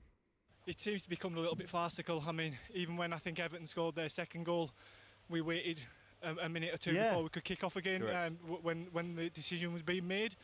So yeah, it's definitely slowing the game down. And also, when it does go to VAR, how much communication is there between the official and you as a group of players? Alan's mentioned watching England-New Zealand in the World Cup semi-final this morning, and you know how if you're listening and driving in, you hear everything. You hear everything that the referee is explaining to the players. When you're on the field, how much explanation are you getting, or are you in the dark as well? We're as much in the dark as the fans are, and I also think the referee is, to be fair to him. I don't think he's got anything to say to us. He's telling us to wait on a decision from elsewhere, like he is as well. That was, of course, from the BBC. But I mean, it's exactly what you're saying, Keith. I mean, this is someone who's on the right side of the decision as well. Glenn Murray went in their favour and, of course, meant that they went on to win the game. But yet, even Glenn Murray is critical of the system. Yeah, I mean, it can all be resolved, you know, if the big screen is used and spectators can listen in. And then the referee, you know, I watched Nigel Owens. So they've made the decision on a TMO. He calls two captains together and he explains what the decision is. I hear his interaction with players when he's explaining us, or if you like, underpinning the decision he's made. He explains the law, he explains it to them, and we should stop treating spectators and players like idiots. We're in this century. The use of communication will in fact enhance the refereeing, because they will see the quality of discussion and debate that goes on between players. Yeah. And not all players are thugs. They're educated and they do communicate, yes, with a sense of frustration at times. Let us also understand that VAR will impact, there's no doubts, will impact on the flow of the game. And my point is this: the ultimate use of VAR is to get to the right decision. And the quicker they do that, the better. And the way you do that is you have the same guy, a group of them, acting as VARs week in, week out. Because football, any sport, and in life, if you do things on a regular basis, hopefully you become better at it. And there's no different in this scenario. Keep the VARs as VARs and improve the communication. Keith, as always, absolute pleasure having you on. Pleasure. Thank you. Great stuff. Keith Hackett there, former Premier League referee, giving his thoughts on the weekend's action and the weekend's VAR incidents. I do love having Keith on. Yeah, you do. You've got a bit of a soft spot for Keith. No, just the fact that, do you know what, I don't know, I guess it was interesting, for instance, I was watching the game the other day when Silva scored. But, of course, it was whipped in by De Bruyne, I think it was, and Silva scored. And you had one of the referees on there like, oh, no, he hasn't touched it. And he was only saying that because he knew that if he said that he had touched it, it meant that the VAR was wrong. And it meant that the referees were wrong. So, like, no, obviously he hasn't touched it. We're all watching it. Well, look, you can see the ball has diverted. It's very obvious that he has. But he was towing the party line. And I love the fact that Keith, he's honest. He'll give credit where credit's due. But similarly, he'll say it how it is. And I think you don't get enough of that. It's very easy to... Yeah, we don't get enough of that in day-to-day life. No. Right? This is the annoying thing, this is what I don't understand. Like, the amount of times a day I'll speak to someone and I'm like, you know, especially if you like bring in someone from the council, if you remember like local press or something, and you're like, you know, that something terrible has gone wrong. Like, you know, like for example, that £1 million that you spent on that new A road, and actually we're not allowed to drive on it because it's got potholes. Yeah. And you're like, well, this is obviously a shambles, isn't it? No, we're in a period of transition. No, you're not, mate. You've cocked it up. Admit it. Yeah. No, you're spot on. You're spot on. And do you know what? It's like when, I don't know, people will talk to me about you. And I should probably be like, no, Patrick Christys is a great guy if you get to know him. But I'm like, no, do you know what? I'm just going to say it as it is. Yeah, You know? just say how it is. I just say it as it is. Exactly. Yeah, fantastic. And this will be Richard Lee's last day. 14 minutes to 8. Giving your team a voice. Love Sport Radio. It's cancer, they said. My first thought? Let's just say it wasn't money, but time off work for treatment and trips to the hospital, paying the mortgage, and. The cost of living doesn't go away just because you're living with cancer, and Macmillan can help with that too. My advice? Take their advice, soon as. I did. Macmillan, right there with you. Search Macmillan Money Worries. Have you had enough of extortionate energy bills? A spokesman said could help you find the cheapest energy deals on the market. Don't take our word for it. There's hundreds of spokesman said customers who've saved big. Brian from Derbyshire saved £400 on his energy bills, and Tony from Northampton saved a massive £2,800 on his gas and electric. A spokesmansaid.com, the leading price comparison site where you can switch to the cheapest energy tariffs on the market in just minutes. The spokesmansaid.com. Fighting for you, saving you money. Before you set off on a long journey, remember to check your vehicle. Are your tyres correctly inflated? And are the treads deep enough? Have you got enough fuel? Is your oil level right? Checking your vehicle doesn't take long, but can prevent a breakdown or accident and save you money. So, before you set off on a long journey, check your tyres, fuel and oil. Highways England, connecting the country. Brilliant, I've finally quit. I can keep up with my kids now. I feel like I've got my life back. It's an amazing feeling when you stop smoking. Experience it for yourself with help from Smoke Free. Our range of free support can help you quit for good, from our app to emails, face-to-face and online communities. Search Smoke Free, because there's only one you. When your kids are ill, you just want to help them feel better. But you don't always need antibiotics. Get advice from your local pharmacy or search NHS Choices. This is Love Sport. Yeah, good morning, everybody. Patrick Christys here at Love Sport Radio with the one and only Richard Lee as well. Richard, how the heck are you? Very, very well. What's going on? Yeah, so this is the time of the show when I grill you on the front pages, and it's called Fantastic. the Rich Test. It's a new feature that we're doing to see how across the day's current affairs you really are. This is where people will get that daily information that they need. Yeah, no, I'm only joking. I'm just going to shout at you about the current affairs. So the shaming of Keith Vaz. Do you know who Keith Vaz is?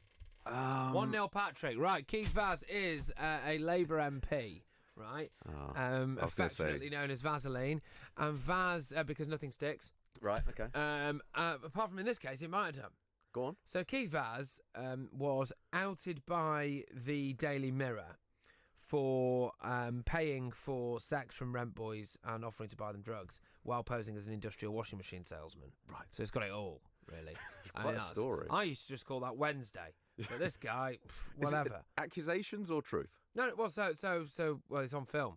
Right. Yeah, okay. now, this was years ago. This was in 2016. And this shows how slowly the wheels of power move, Rich, because it's only now that the Labour veteran faces a ban from the Commons as a watchdog rules that he did offer to buy cocaine from male prostitutes. Absurd excuses demolished. This is in the Mail. Vaz initially said that the meeting was about painting and decorating, which the Commissioner described as an incredible explanation. Vaz then said, I can't remember what happened. Commissioner says that's not plausible. Vaz then says, my drink was spiked. Commissioner says there's no evidence to support this. Vaz then says, I never paid for sex. Commissioner says he paid for the men in advance. Vaz then said, I had never met the men before. Commissioner, the recording reveals that he knew them. Vaz, recording of encounter was doctored. Commissioner, there was not enough time to do this. So it's quite damning. So it's pretty scathing, isn't it, for Keith Vaz and his wife and kids? Yeah. Did he any more, or was that kind of then he ran out? Kind of. Well, I think at that point Vaz realised that the game was up. Yeah. But at the height of the Vaz scandal, when this was all kicking off in 2016, do you know who came to his rescue? Go on. John Bercow, the Speaker of the House of Commons. That's nice. Yes, that's right. He invited him to Wimbledon to sit next to him. They even went to a football match together. So jolly good. Yes, that's what's happening there. There's quite a few bits and bobs going on. The BBC has been accused of bias and of favouring its own because yet again, one of its own acts, I suppose it was, on Strictly Come Dancing, makes it through to the next round at the expense of another one. So did anybody else think it was a little bit suspect that Stacey Dooley kind of enters Strictly, BBC personality, BBC person, and then wins it? All right, by the end she was very good, but it looks like it's kind of happening again. Mike Bushell was given the nod, while Catherine Tilsley was booted off in one of the greatest shocks of grip our generation since the RGs had a go at the Falklands. So there's that. It looks as though today we might finally, potentially, although probably not, get a general election. The PM is on the brink of sealing December 12th general election. He puts the Brexit deal on ice after the EU extension. So it's up to Jeremy Corbyn. There's only so long Jeremy Corbyn can claim to be the leader of the opposition, really, without actually agreeing to a general election. Yeah. You think, like I've said it, I think I've said it to you before, I'll say it again, like at the minute, in this country, Brexit isn't being enforced. There's no Brexit deal that's being allowed to pass. We're not allowed no deal. We're not being allowed a second referendum. And we're not being allowed a general election. Well, that's not democracy, is it? So it's kind of knackered. Kind of in limbo. Yeah, I'm starting to think Guy Fawkes was right, mate. Right, okay. So then, on top of that, Meghan and Harry might move to California. Which could be a good fit for them, I feel. Yeah, because it's far away. Right. Some interesting stories coming out about Meghan, how she at one point was meeting up with all and sundry, your kind of showbiz editor at the Sunday People, which is pretty lowbrow. All the way up to the showbiz editors, Piers Morgan, for example, being another one, just to desperately try to get her name in the papers, to get her face in the papers. And then now she goes to Wimbledon and goes, I'm here in a private capacity. No, you're not. Do one. So there's that. So they look like they might actually now move over to America. I think there's something that we called quite early on, actually. I know Calvin McKenzie, who comes on the show quite a lot, he called it for ages ago. And I think it makes sense. They would get her quite alive. All of her people surrounding her are ex kind of Hollywood types. She obviously is one of those. And so I would have thought that maybe it just suits them to go to America. And also I think it suits us. I think it suits William. I think it suits the royal family. I think it's time that they just disappeared a little bit. Well, really. if they did that, I nearly went, I think it's time they disappeared. That would sound quite That sounds menacing. really sinister. Yeah, That's not what I meant. And then there's always a risk that if they do disappear, gosh, mate, then of course you're one of the suspects. I get a knock on the door again, and I can't. Yeah, exactly, exactly. And I've only just fitted the new door. Yeah, of I don't course. care if you've got a warrant. It wasn't me. Means nothing to them as they hammer the door down and enter. No. So there's that. And a few other bits and bobs as well. Donald Trump, by the way, actually, this is quite cute, which is a phrase I never thought I'd say. Donald Trump has tweeted a picture of the dog that chased Abu Bakr al-Baghdadi, the former leader of ISIS, to his death. So it's chased him into a cave alongside three of his sons, or a sort of tunnel, and then he did the honourable thing and blew himself to smithereens. But the dog's fine. Right. By the way, dog's okay. Dog's okay. Yeah. So that's a nice touch, I think. What an absolute hero. I think that dog should be honoured in the highest possible way. I would actually rather that dog was a member of our royal family than the other two. Right. Yeah. Just saying. That dog has stood up and, done its bit. So well done. ISIS, by the way, in case you are wondering, yes, they have appointed a new leader. And he used to be in Saddam Hussein's military. So, hey, there we go.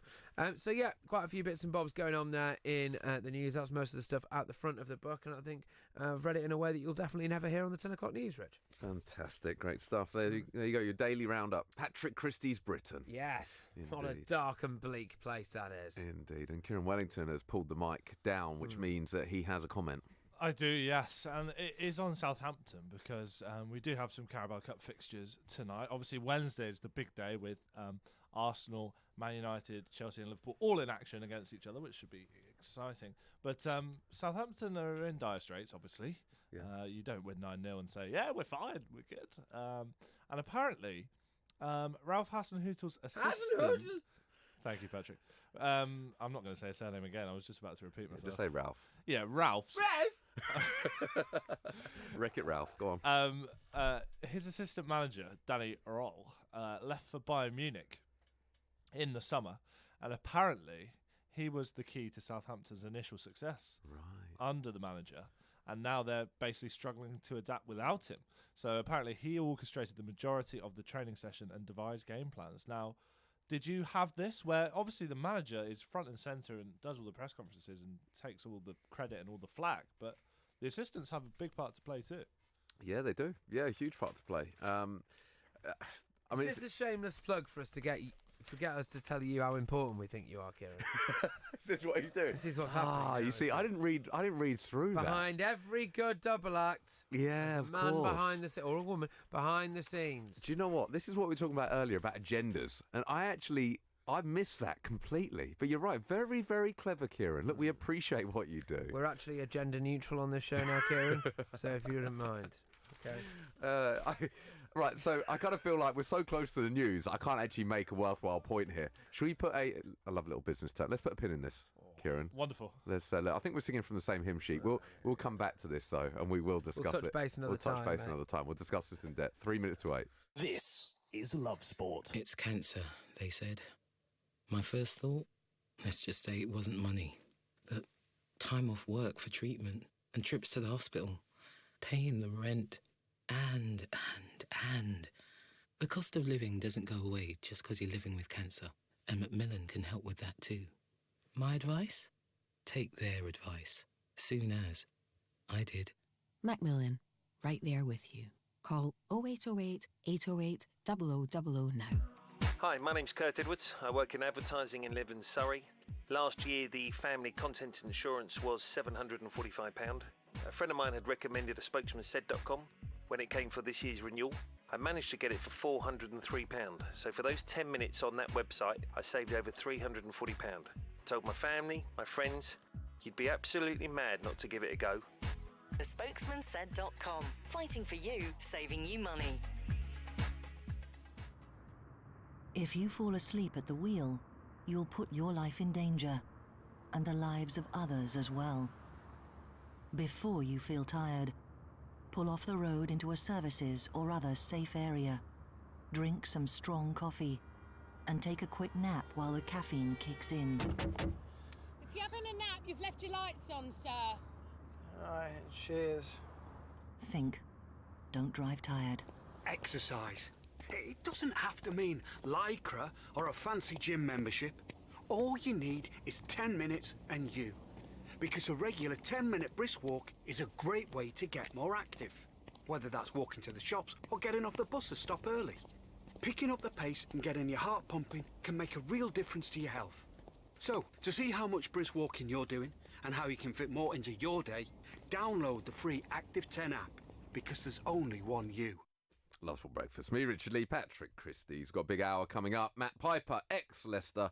He's going to be talking to us about the Vichai tributes and, of course, the Carabao Cup ambitions. This is after their 9-0 win the other day against Southampton. They are looking very, very good this season. Keen to speak to him on that. We're speaking to Graham Storm as well, professional golfer. Of course, Tiger Woods seals record-equalling 82nd PGA Tour victory. We will ask him what Tiger's legacy will be. As always, you can get in touch. 0208 70 20 558 on WhatsApp, at Love Sport Radio on the socials, Twitter, Facebook, Instagram. We're also on YouTube as well. Thanks for the messages that are coming in. Simply go on YouTube, type in Love Sport Breakfast. The time is 8 o'clock.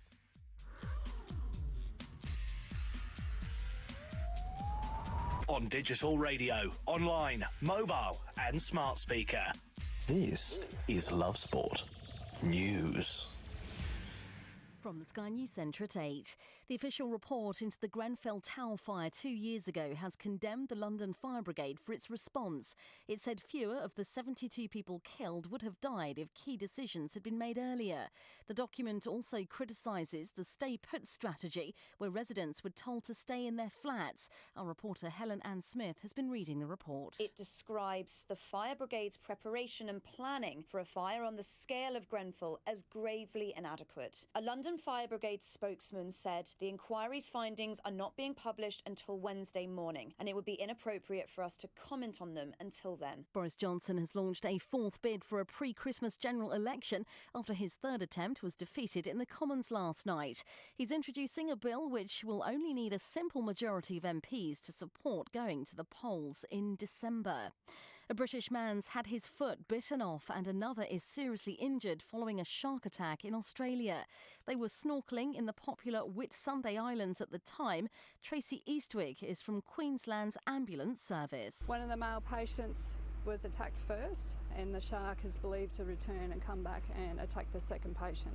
Both patients were loaded onto the vessel that they were out on. There was believed to be 2 international paramedics on board who have instigated first aid treatment. Age rating symbols are being introduced to digital streaming platforms such as Netflix.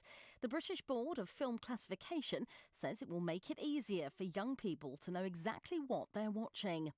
British boxer Nigel Benn has been forced to call off his controversial comeback fight after picking up a shoulder injury in training.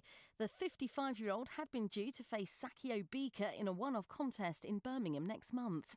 And Ed Sheeran's nearly doubled his wealth over the last year to become the richest star in the UK under 30. He replaces Adele in the top spot as she's now 31. I'm Tanya Snuggs. Love sport. Quality is something you should never compromise.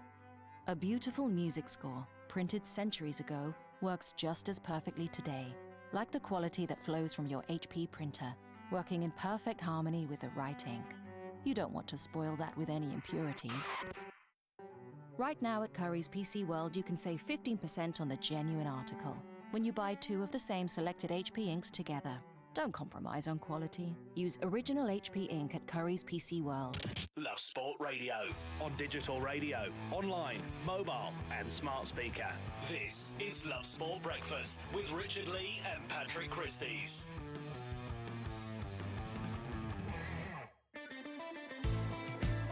Good morning, Love Sport Breakfast, Love Sport Radio. Me, Richard Lee, Patrick Christys here with you until 10. Let's touch on those top stories this morning. Granit Xhaka back in training today before the Carabao Cup game with Liverpool tomorrow night. Nigel Benn out of comeback fight with a shoulder injury. Brentford beat West London rivals QPR 3-1 away to get into the congested top half of the Championship. Sales send Tom Curry's twin brother Ben to Japan after social media campaign. And England heavily beaten in second T20 warm-up. The series starts versus New Zealand on Friday. I am here with Mr. Patrick Christys. We're here with you until 10 a.m. How are we, Patrick? Yeah, I'm good, thank you. I'm really good. There's a lot to get stuck into today. There is. I want to initially just start by a piece in the Times about South Africa's players and how on earth they are so hench. Yeah, there's an interesting picture, isn't there? It's intimidating just to look at. Not that England's players aren't. No. But these South Africans are different. There's an app, right, for those that haven't seen it, there's an app on the phone where you can turn any physique into one that has a incredible six-pack. Can I can't... Do you not know about this? What? Yeah, mate, look it up. I'm updating my Tinder profile later. I can't help but feel that's happened here because, yeah, they don't look human. They've got a combined weight of... so their typical pack weight is around 950 kilos, which is just astonishing.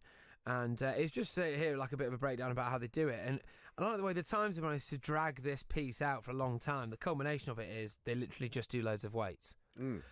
But interestingly, Bradley Simmons is their personal trainer. And do you know who else he's worked with? Go on. John Terry. Right. So, okay. yeah. So, obviously, that's gone down really well. Yeah. There's not a joke in there at all. And yeah, so essentially they'll be lifting and carrying ridiculously heavy weights, far more than your average person or even sportsman. And it's insight like that, I think, from the Times that you really pay the money for. Yeah. You know, here's a bunch of lads, all of whom, to a man, look like they've essentially had six packs drawn on. And who knew that the reality is that they just lift loads of weights? Right. Oh, I mean, with the revelation, I don't know where I've been going wrong. Yeah. But I do now. I don't lift loads of weights. But, it's just good to know it, isn't it? There's always a twist in the tail, isn't there? This is it. I love that. It's just one of the most pointless pieces of reporting that I've ever seen. Sorry, no offence, because the Times is a good paper. Oh, it's a good paper. But, like, yeah, dear me, this is just shock as loads of massive men go to gym lots. It is, isn't it? Yeah. Shock, the guy that's overweight eats a lot of food. Eats lots of food. Look, I want to talk Carabao Cup.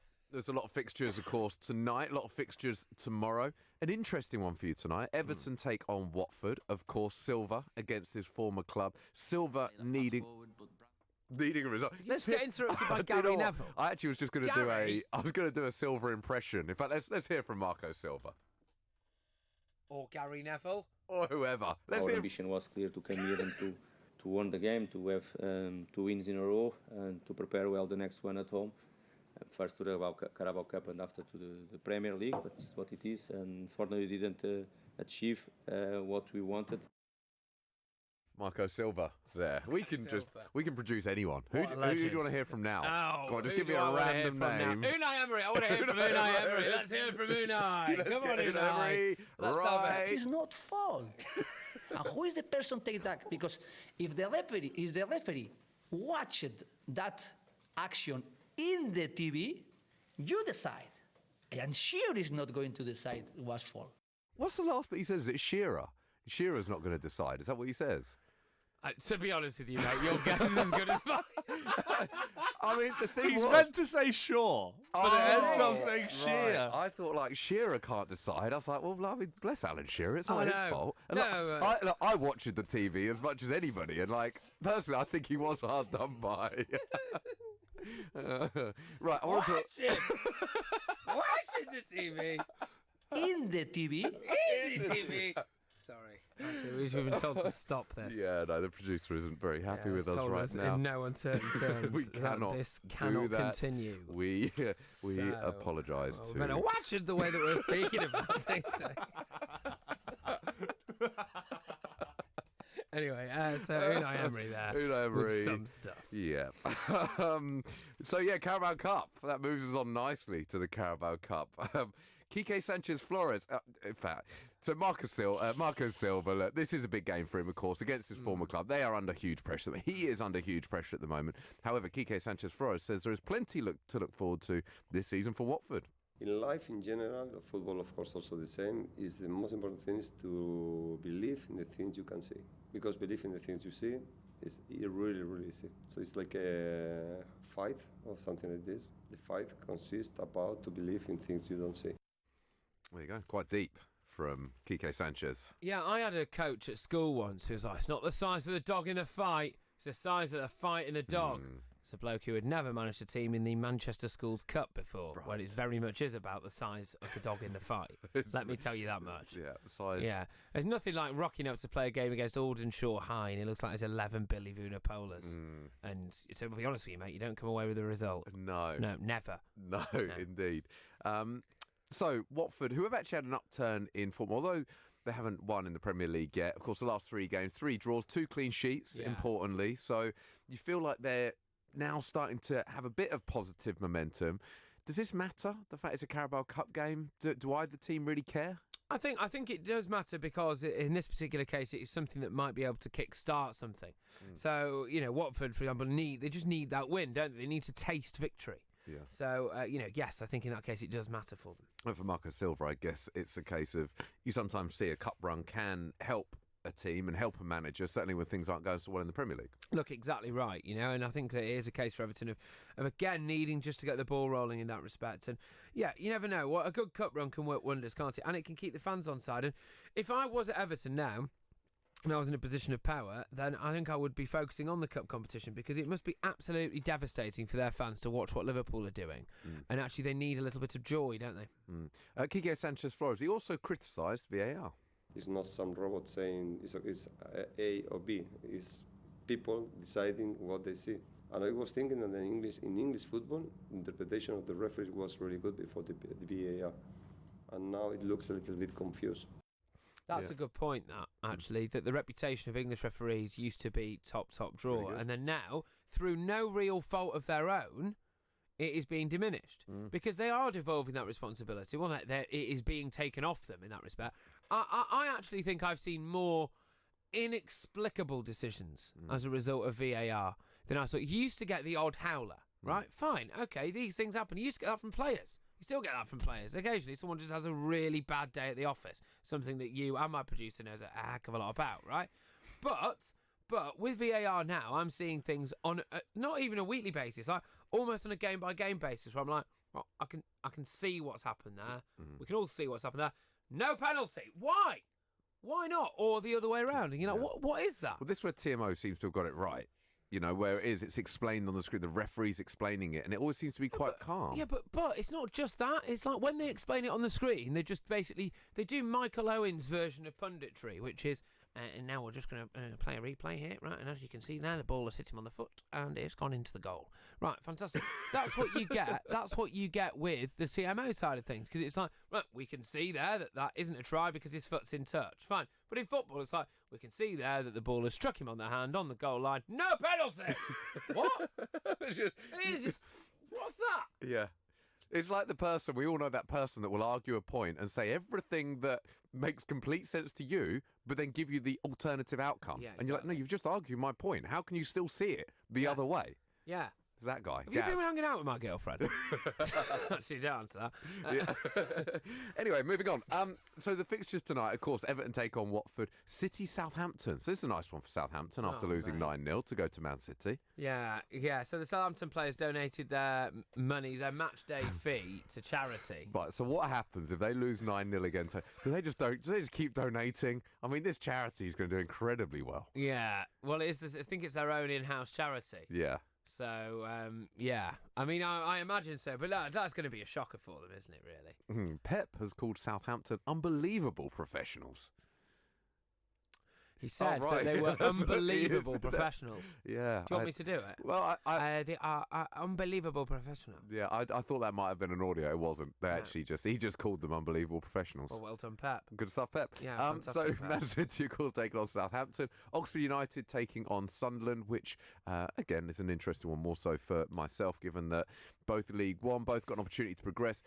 Oxford in incredible form at the moment. Of course, Sunderland going through a bit of a tough time. Crawley, Colchester, Burton, Leicester. We touched on the fact that Nigel Clough did not watch the Leicester demolition.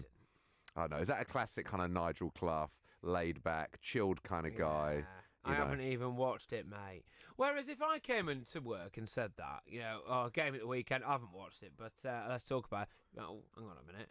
Whereas the actual manager of football, no, I haven't watched it. I was watching Have I Got News for You. It's actually really poor planning if you're about to face that team. Shocking, isn't it? Really bad, yeah. And bearing in mind that, of course, Burton lost 9-0 to Man City last season. So I'm sure they wouldn't want to have a similar experience against Leicester. Although I actually feel that game, Leicester will make a lot of changes. Burton, you will feel, will go full strength. Leicester should progress, but it's that kind of game that you never know. It's not an easy place to go. But certainly the tie of the night for me is Everton-Watford. You just feel that although it is Carabao Cup, that there is a little bit more riding on it than your ordinary Carabao Cup game. Yes, exactly, there is. Great stuff.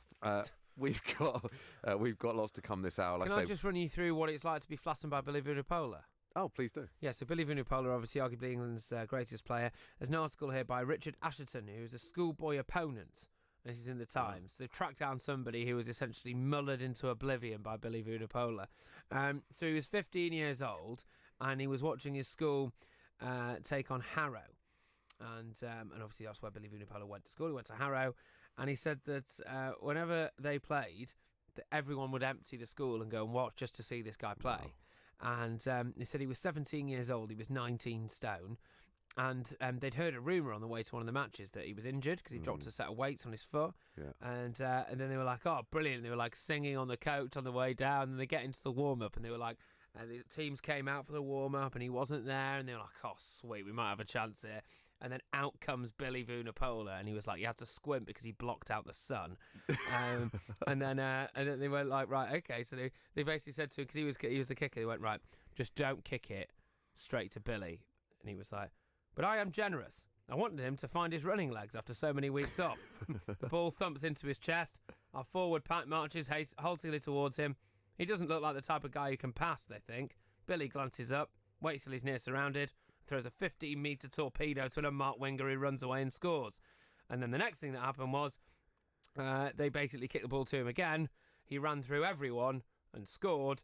And then the next thing that happened was that their captain decided that the best way to tackle him was to lie down in front of him and try to trip him up. No. And he actually did. No way. Yeah. Do you know, I remember playing a couple of games for the school when I was younger, and the first game I scored a try.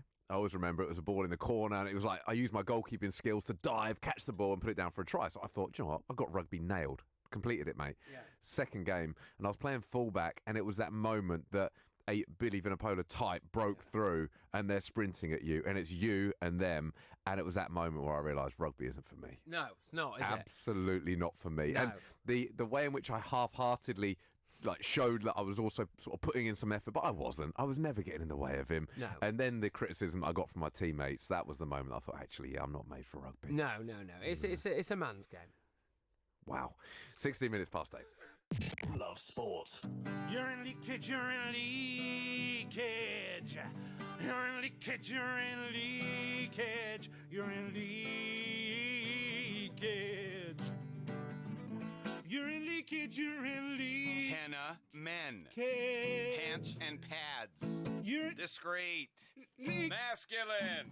Urine. Secure absorption zone. Buy online or in shops. Urine. 10 of men. Keep control. Urine. No. Get ready for Brexit on the 31st of October.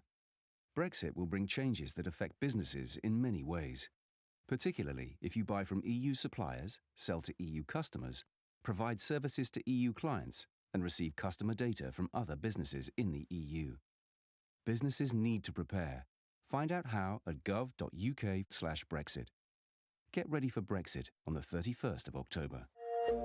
Making small changes to your lifestyle could improve your chances of staying healthier longer. Start now by taking our free How Are You quiz. Just search 1U. When your kids are ill, you just want to help them feel better. But you don't always need antibiotics. Get advice from your local pharmacy or search NHS Choices. I love my brother. We do fun things like playing together. I like having hugs with Freddie. Freddie gives the best hugs. Freddie used to be very poorly, and the doctor said he might need a new liver. Then one day, a very nice person gave their liver to Freddie. It was amazing. We were so happy. Now he's around to give me more hugs than ever. Tell your family you want to save lives. To find out more, visit organdonation.nhs.uk. Making small changes to your lifestyle could improve your chances of staying healthier longer. Start now by taking our free How Are You quiz. Just search 1U. This is Love Sport. Love Sport Breakfast, me, Richard Lee, Patrick Christys here with you all the way until 10 a.m. We've got an interesting story which we're going to discuss and an interesting guest coming on shortly. And I will talk to you about that. In fact, have you ever had that moment where your friends have dared you that you wouldn't do something? Yeah. You know, when they've said to you, there's absolutely no chance you're going to do that and you want to prove them wrong. Yeah, it turns out I can eat a scorpion. I mean, that's a great example. Screw you, Dave. That's a great example. What if your friends, you know, England winning in the rugby, we're looking good, looks like we're going to make the final, and your mates are next to you saying you wouldn't go to Japan? You would never go to Japan. No mate. chance. You ain't got the guts. Wouldn't be seen dead in Japan. No. Yeah. Would you do it? Would that be enough to? Financially, I probably wouldn't be able to. but yes, in theory. But you want to prove them wrong. Well, look, we've got someone on the line who has done exactly that. Delighted to say we've got Rob Lewis on the line. Who not only is Rob, I need to give a bit of a backstory here. So obviously he's booked the ticket to Japan. To make it maybe slightly worse, no hotel book, no ticket for the game itself. And he had knee surgery a week ago. So just to throw into the mix. And we have Rob on the line, I believe. Morning, Rob. Morning, mate. How you doing? Yeah, good. I'm fascinated. I'm reading this story. So is that still the case? Or have you now booked a hotel or have you got a ticket to the final? No, there's no accommodation booked. I'm just going to sort that out when I get there, which I assume is going to be perfectly easy in Tokyo. Of course. And the tickets I bought off someone on Twitter, who's a complete stranger, I sent £1,000 to for 2 tickets. Oh, mate. They arrived this morning, and they've got to get here before I take my flight this afternoon. Right. So it's a bit touch and go, yeah. It is touch and go. I'm a little bit worried, you know, but like you never know. Let's pray it's all going to be all right. Can I just ask, like, have you got a partner or anything like that? Because I do, and she would have left me over this. No, this is probably why I don't have a partner. Good lad. Yeah, no, that's the dream. I tell you what, we're going to have another chat off air later, and I just want you to tell me exactly how good that feels. But no, just going forward, mate. So just talk me through it. So were you quite inebriated when you made this decision? Yeah, I was up 4 or 5 pints. It was like 11 a.m. by this point. So yeah, a little bit. Yeah, same. I mean, that's just me most days, to be honest with you. But okay, all right. So I mean, this is magnificent. How are you going to get about though with your dodgy knee? Well, I'm on crutches, and I'm getting quite good at them, to be honest. So I'm sure it's not going to be ideal, but it's just a small challenge that I gladly accept. Can I ask what the knee injury was? It was a long-standing injury. I had like tendonitis and like cartilage damage. The surgery was the last resort, and it just so happens to be that it was just last week. Wow.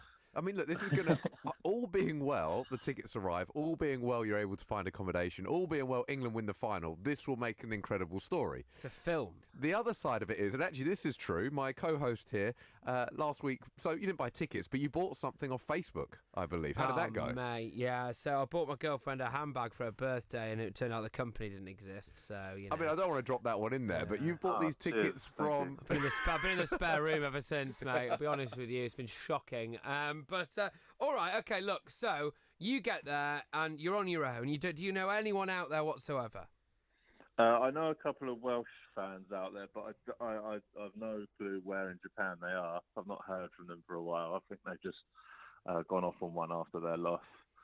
I'm solo, so I'll have one spare ticket. So it's my mission to find a friend worthy enough to come with me. Yeah, well, I enjoyed your quotes on. So, of course, this story is on the Mail Online. So I did enjoy a couple of your quotes where you talk about the cheapest tickets you'd found. That's a little out of my price range, he said. It feels like having my pants pulled down. So I did enjoy that quote for the Mail. When you're over there, you're going to be over there obviously for a few days. Look, you know, England, it'll be a fantastic occasion, and you know, all being well, it works out as planned. Will you then make the most of Tokyo, make the most of Japan? I come back on Wednesday, so I've got a few days to hobble around, on my own, I've never been before, so it'll be good to take in the sights and the sounds. Have you had to get time off work or anything, mate? Well, one of the Welsh lads out there is my boss. Right. So he's a great guy. So he was actually willing me to come, but I don't know where he is. I don't even know if he's alive. What business is this? He's a good guy to work for. All right, okay, fair enough. Is there any openings? I was going to say, I think we're going to. I think Patrick wants to apply. Yeah. Well, look, we've got to talk about the rugby itself very quickly. Look, you know, and it was fantastic, wasn't it, on Saturday morning? One of the best performances certainly I've ever seen, if not the best. Looking forward to the game at the weekend. Do you expect England to get the job done? Well, yeah, if we play half as well as we did on Saturday, I expect us to win. But it's the occasion. You can't really take anything for granted. South Africa have just improved immensely. I think they've done really well in the Rugby Championship before the World Cup. So it's going to be everyone expected Wales to beat them on Sunday. So it's going to be tight. It's a replay of the 2007 World Cup final. So we'd want to get our own back. But yeah, I really hope we're going to win and complete the adventure. Yeah, when you go out there, are you all right for us to keep calling you, and you can just be our correspondent from the Rugby World Cup? Is that all right? I'd be happy to. Yeah. Cheers, and preferably if you could over the course of final day get steadily more battered as the day progresses, and then by the end you're basically incoherent. Would that be all right? Because I'd love that. It's terrible radio, yeah. but I would just enjoy the disintegration of the man who has decided to do that. I hadn't even thought of doing that, but now that you've mentioned it to me, it sounds like a great idea. Sensational. Fantastic. I'm right thinking that your flight, just in terms of your flight to Tokyo, is via Paris. Is that right? What we're talking to get there? It must take ages. It's like a 1.5 hour flight to Paris, 2 hours stopover, and then there's a 12-hour flight direct to Tokyo. But I'm in economy with crutches, and I'm 6'4", so I'm gonna do a bit of begging for an upgrade because it's like, come on, guys, like this is a joke. 12 hours with a busted knee. Yeah. I was about to say your knee, because you're gonna have it bent for 12 hours. It's gonna, and also you're in the air. It's gonna swell up. There's so many parts to this. I think you've really gone too far this time, mate. I'll be honest with you. I know there's been a few close calls in the past, but I think this one really is the one. Oh man. Yeah, stupid is as stupid does. There you go. No, brilliant. Well, look, Rob, on a serious one, it would be great to get in touch with you later in the week and certainly get your experience. It does sound, this is going to be one of those stories for the ages. That's what I think. What I want is, because you are going to so much effort to support our boys, right? Our heroes, our the people that we hope are going to return rugby glory to this fair nation. But I think they will be inspired to know the lengths that you are going to just to go out there and support them. So could you just I'll be surprised if they won't. Could you just give them a little bit of a rousing thing, what this means to you and how you hope, how you want them to go out and play? Well, I just hope that they can look at my tale of courage and recovery and inspires them to win the World Cup. And I won't take any credit for it. I think they should take the credit if they do. It would just make me feel warm in my heart that I've played my part. That's really big of you, Rob. Really big. It's really appreciated. Rob, love the fact you come on this morning. Have a fantastic trip. Hope your knee doesn't swell up too much. Hope you get a ticket. Hope England win. Just to clarify, Rob, sorry, because I think I kind of misheard that bit at the start. So you are still waiting for your tickets to arrive? Yeah. They're getting dropped off at my dad's house, so I've got to go around there. And I hope he's awake, ready to receive these tickets to sign for them. Otherwise, he's not my dad anymore. So what time is your flight? It's about 3:00. Okay. So you've really not got long for these tickets to get here, Rob. Yeah, I need to pack as well. Of course he does. Of course he does. Of course he does. Rob doesn't pack. Fly by the seat of Have you got a passport? I do, yeah. Where is it? Where is it? I'm totally stupid, mate. No, go on. Where? But seriously, where is it? I can see it now. I'm looking Okay, at it. all right, good. No, because that's classic. That's me. That's my old trick of getting to the airport. And, flipping passport. Oh, it expired in 2015. Yeah, okay. All right, mate. Well, look, could you just drop our producer a text when the tickets arrive, mate? Is that all right? Yeah, I will do. Good lad. No problem. Fantastic. Rob, have a fantastic time. Thanks, mate. Great Good stuff. lad. That's Rob Lewis there. It's a great story. What Do a check it legend. out. Mail online. Do check it out. It's so yeah, England rugby fan on crutches, book £650 flight. Definitely worth a read. Very, very funny. We've adopted him as our own now, so we'll be giving you live updates on Rob's movements throughout the day. Will the tickets arrive? Won't they? Yeah. Will he get an upgrade for his 6'4" frame with a battered knee? Everyone wants a friend like Rob. Yeah. Don't they? Yeah, they do. They want the friend that has... I mean, look, there's just so many parts to that story. Like, I'm really focused and really worried about his knee because I know that just flying anyway, generally, you swell. Now, imagine having just had major surgery on your knee. I actually flew here this morning. Explains a lot. It explains so much. Oh, man, I've got too many questions. 28 minutes past 8. This is Love Sport. Follow @Love Sport Radio on Twitter for all the latest news, views, competitions, and the best bits from your favourite station. Love Sport, the station giving fans a voice. Pets are part of the family, but vet bills can spiral out of control. You shouldn't have to choose between treating your sick pet and putting food on the table. A spokesmansaid.com can find the best pet insurance deals for you. The spokesmansaid.com. Fighting for you, saving you money. You're in leakage, you're in leakage.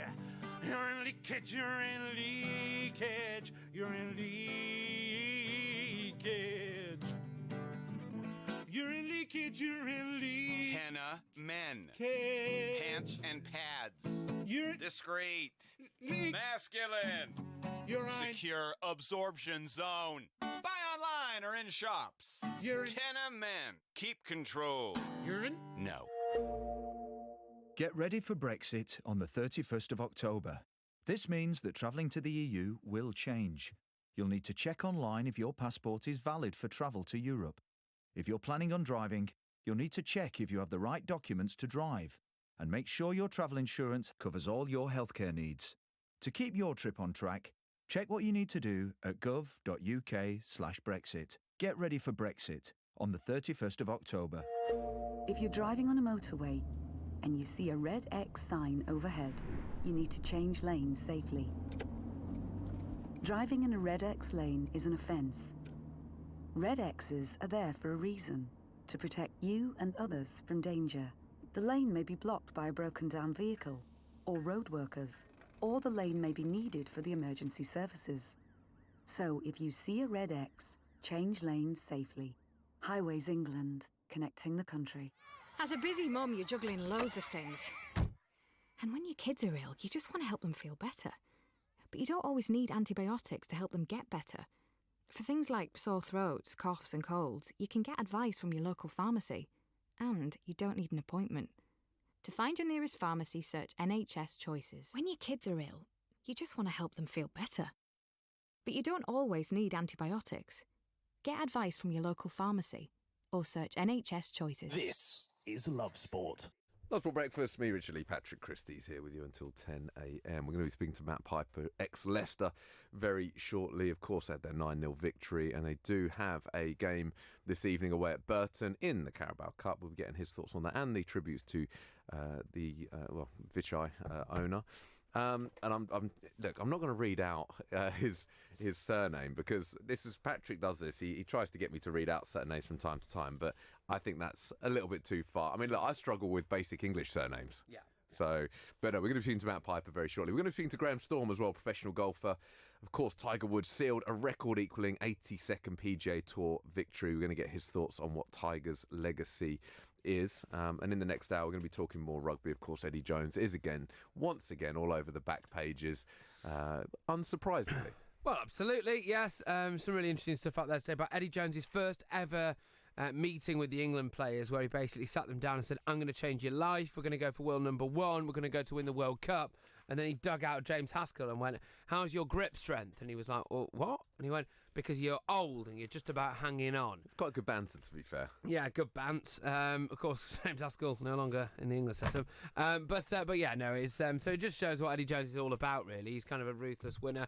But it's his mentality, and that's what Haskell's saying that he instills onto this squad, which is that there's a calmness about it, but a focused determination at the same time. Good stuff. Well, look, we're going to be talking a bit of Carabao Cup, and in fact, we've got a very special guest on the line, Matt Piper, ex-Leicester. Morning, Matt. Morning. Morning, chaps. Morning. Hope you're well. Yeah, well, first Come on, of all, England. What's that? Come Sorry? on, England. Come on, England. Come on, England. First and foremost, I want to talk to you about the performance the other night, and I know there's been some tributes to Vichai as well. I want to talk to you about the Carabao Cup game tonight. But firstly, that performance the other night, and I don't think I was the only one. When they went one up and sending off, and the feeling that you got about Leicester on the night, you had a feeling that something special might happen. But this looks like a really special squad this year. Yeah, it just all came together. We've sort of seen pockets of players, 2 or 3 at a time, play really well this season, and then, you know, a couple of the players having a 5 or 6 out of 10. So it's not all come together at once. But you did have that feeling when the first one flew in, and then the second one flew in. I think I said on the radio this could go 7 or 8, so I wasn't quite at the 9. Yeah. But it was just one of them perfect storms where literally all the players, even Schmeichel, who didn't have much to do, but when he did, he pulled off some world-class saves as well. So it was just one of them when literally every single Leicester player was a 10 out of 10. And unfortunately for Southampton, except for Redmond, I would say, Redmond looked good. Other than that, the rest were a 2 out of 10 at best. Yeah. Well, interestingly, our producer Kieran here, and he showed me the proof at 3-0. He put a tweet out predicting it would be 9-0, and that is true. And he did that. Wow, I should have put a bet on. Well, he said exactly the same thing, and he didn't, and he's been regretting it ever since.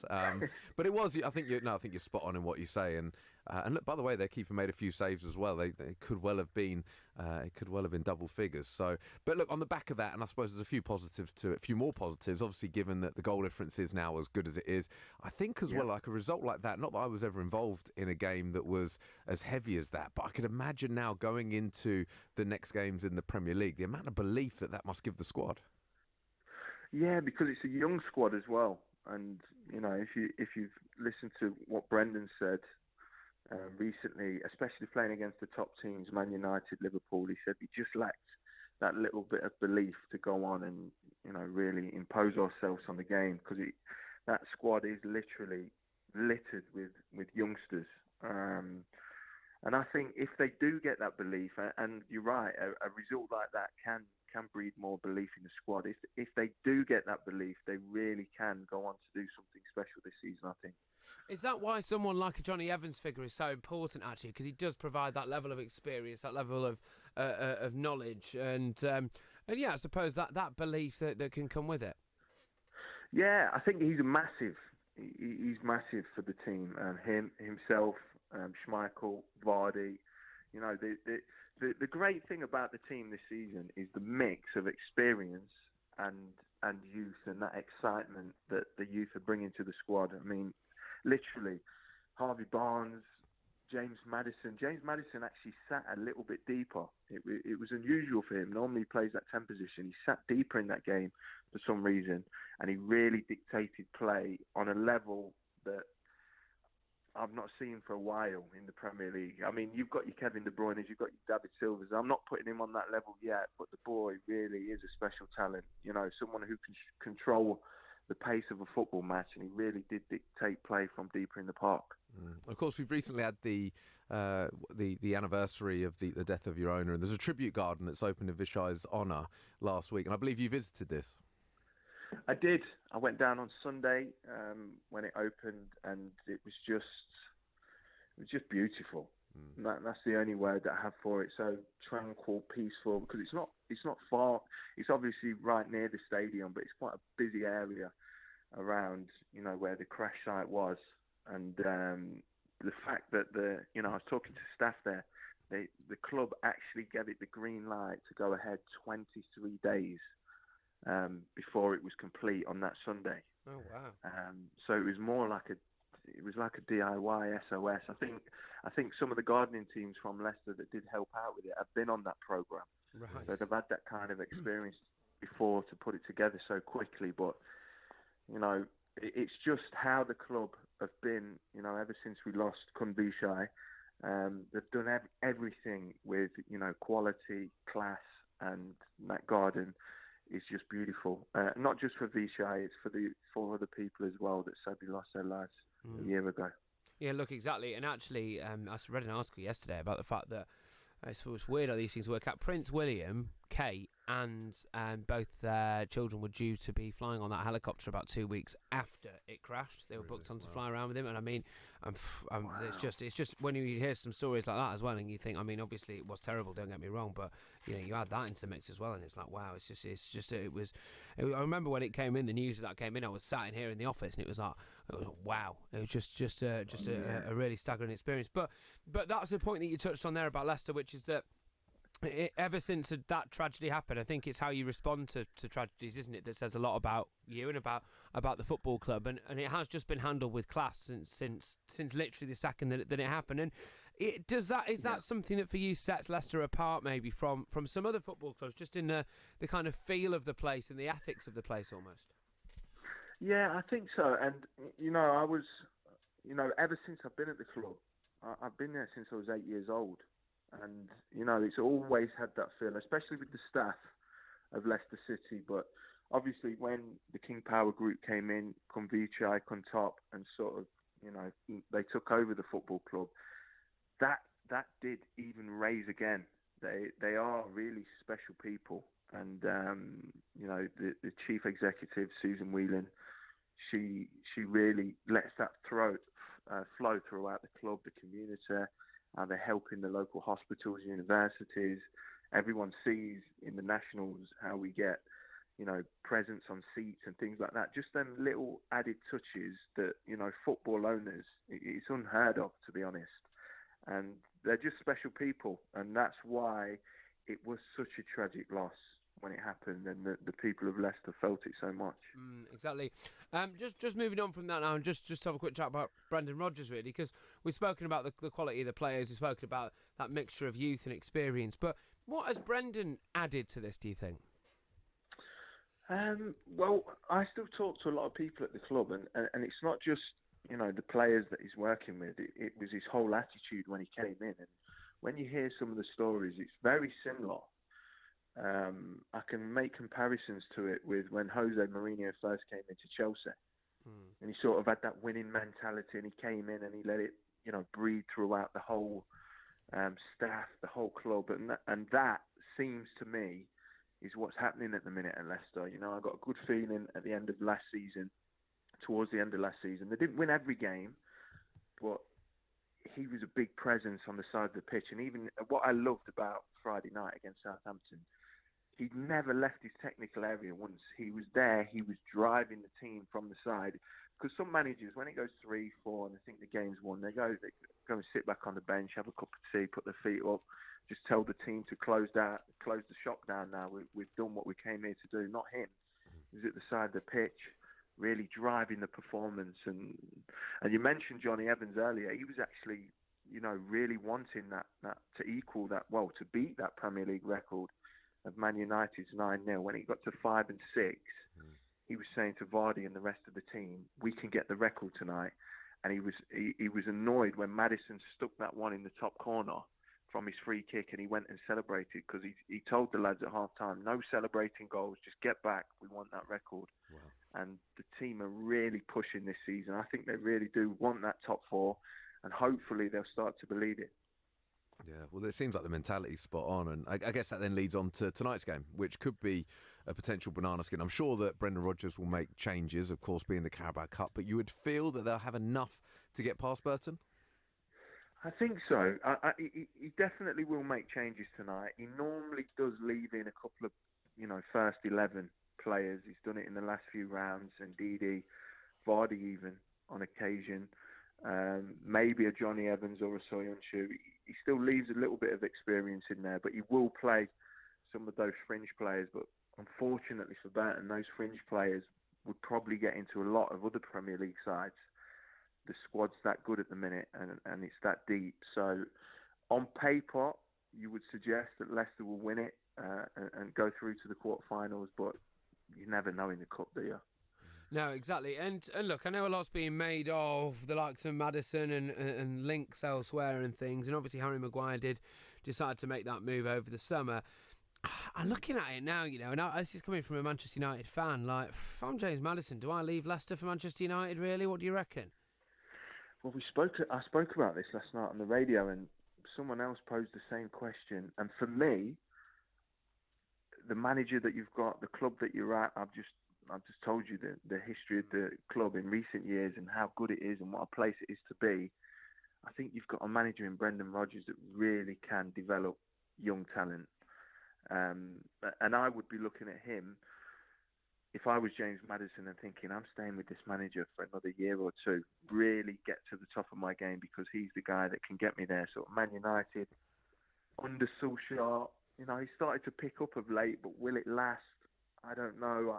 I just think Leicester's a great club to be at, especially if you're a youngster trying to develop and push on further in your career. I just want to ask you, I suppose, lastly, on Maddison, also on Harvey Barnes, because two players that are they ready for England first and foremost? Obviously with Maddison, the whole casino incident, whether that was blown out of proportion, should he get his chance at national level? I think he should. That casino incident was I thought it was just silly. When I read it, I thought, well, people are trying to pull him down a little bit. But, I see him week in, week out, and he is literally on the levels of, he's the best, one of the best around English youngsters, without doubt. Him, Mason Mount, quite similar. I think Mason Mount's a little bit quicker, but I think Maddison's a little bit cuter with how he goes about his work. The trouble I see with Maddison in the international side is that his best position for me is the 10. And we all know that Gareth Southgate doesn't really play a system that fits a 10 in it. So that's the only stumbling block moving forward, because when Brendan Rodgers plays him out on the left sometimes, he hasn't got that pace. So for me, it makes him a little more predictable, because he always has to come inside the fullback. But, Harvey Barnes as well, I coached him I was at Leicester for 3 years coaching when he was 11, 12, 13. Always a special talent, always very quick, direct. And he's going to be a big player. I don't think quite England international call-up yet, but if he keeps putting the performances in like he did Friday night, then he's not too far away. Great stuff, Matt. Absolute pleasure. I don't know what happened there. Absolute pleasure you joining us, Matt. Thanks, chap. Great stuff. Matt Piper there, ex-Leicester. I have no idea what happened there. I just suddenly, it was like, you put one of those things against your neck and you get a different voice. You must have eaten the World Cup final referee, mate, because you had a frog in your throat. There you go. Very clever. Love it. We're going to be speaking to Graham Storm, professional golfer, next, because, of course, Tiger Woods has sealed a record equaling 82nd PGA Tour victory. Giving your team the coverage they deserve. Love Sport Radio. Every day someone dies waiting for a transplant. From spring 2020, the law around organ donation in England is changing to allow more people to pass on more organs to save more lives. Unless you choose to opt out or in an excluded group, all adults will be considered as a possible organ donor when they die. Whatever your choice, make it clear to your family and closest friends to ensure your decision is honoured. To find out more, or for the choice to opt out, visit organdonation.nhs.uk. Pass it on. Can you save money on your energy bills? Tony did, with help from a spokesmansaid.com. Getting people real savings. I'm Tony from Northampton. My bills for gas and electricity had gone straight through the roof. I chose a Spokesman Said, and they saved me £2,800. It was so easy, I used them for my house and contents insurance too. For help saving money on your energy bills, go to a spokesmansaid.com. Fighting for you, saving you money. My mum and dad say that I don't need lots of sugar. I'm sweet enough already. So we used the Change for Life food scanner app to find out how much sugar is in our food and drink. It's surprising how much we found. So I put my detective hat on to find the healthier choices. Woohoo! Found one, Mum! You can be food smart too. Download the free Change for Life food scanner app today. Driving too close to the car in front gives you less time to react. You may not realize that you're tailgating. Leave a 2-second gap between you and the vehicle in front. When it's wet, leave a 4-second gap. By staying back, you give yourself time to react. Stay safe. Stay back. Highways England, connecting the country. Love sport. Lots more breakfast. Me, Richard Lee, Patrick Christys here with you until 10 a.m. A fantastic achievement from Mr. Tiger Woods, winning his 82nd, record-equalling 82nd PGA Tour victory. Who would have thought that after the injuries that he's had? Quite the roller coaster. Delighted to say we've got Graham Storm, professional golfer, on the line to discuss it with us. Morning, Graham. Morning, guys. Morning. First and foremost, we've got just how incredible achievement is this? More so given the injuries that he's had. Of course, coming back and winning the major in the way he did was, so emotional, fantastic. But now to equal this record, and it looks set, you would think, for him to go on and surpass this? Yeah, I mean, it's absolutely amazing what he's achieved, especially the fact that, he won the Masters after such surgery that he had on his back. But then obviously to have knee surgery, I think just in August, to then go and win an 82nd title on the PGA Tour is just quite incredible, and I think there's no doubt that he will surpass that. Yeah, well, exactly. He's led from start to finish 14 times. The next best over the last 30 years is Mickelson with 7. He's won 82 wins, obviously, 16 different US states and 7 different countries. I mean, this guy is just an absolute titan. What do you put it down to? Is it as easy as me to say, oh, it's his mental strength? I think obviously the mental strength of Tiger Woods is probably 85 to 90% of it. I mean, his physical game, the way that he's played the game for so many years has been incredible. Obviously that's taken its toll on his body, but he just keeps coming back and he just keeps amazing everybody on what he can do, and he's just an incredible athlete, full stop, isn't he? And, to make the achievements that he's made, and who's to say that he's not going to go and catch Jack Nicklaus's record in majors? Indeed. I'm aware that you never actually played a professional round with Tiger, but you have played in a group following Tiger. What was that like as an experience? Like I'm assuming the crowds must have been huge surrounding him. Yeah, I mean, it's quite surreal. I mean, I think playing behind his group, which I got to do in 2008, I think it was, in the World Golf Championship, and it's a little bit easier when you play behind because obviously the crowds are kind of disappearing, whereas if you play in front, the groups are like getting around that hole while you're playing, ready for Tiger to come through. And I can only imagine it's amazing that when you're playing with him, do you know what I mean? And you saw the crowds in Japan, I mean, there must have been 20 deep on both sides of the fairways. It was just unreal, but they witnessed history also. Yeah. Well, and in terms of his game now, because, I when I played when I was younger, it was all very much, in fact, it was the reason I got into golf, watching him and, played to a reasonable level, not brilliant, but I always remember at the time his swing was very different, it felt, to others, the amount of torque that he managed to generate, the amount of power he managed to generate. Now, I guess at the age that he's at, he's had to adapt his game, and certainly given the injuries, given that he's had those setbacks, is he still in a position where he can go on and win more majors, potentially get to the level that Jack Nicklaus is at?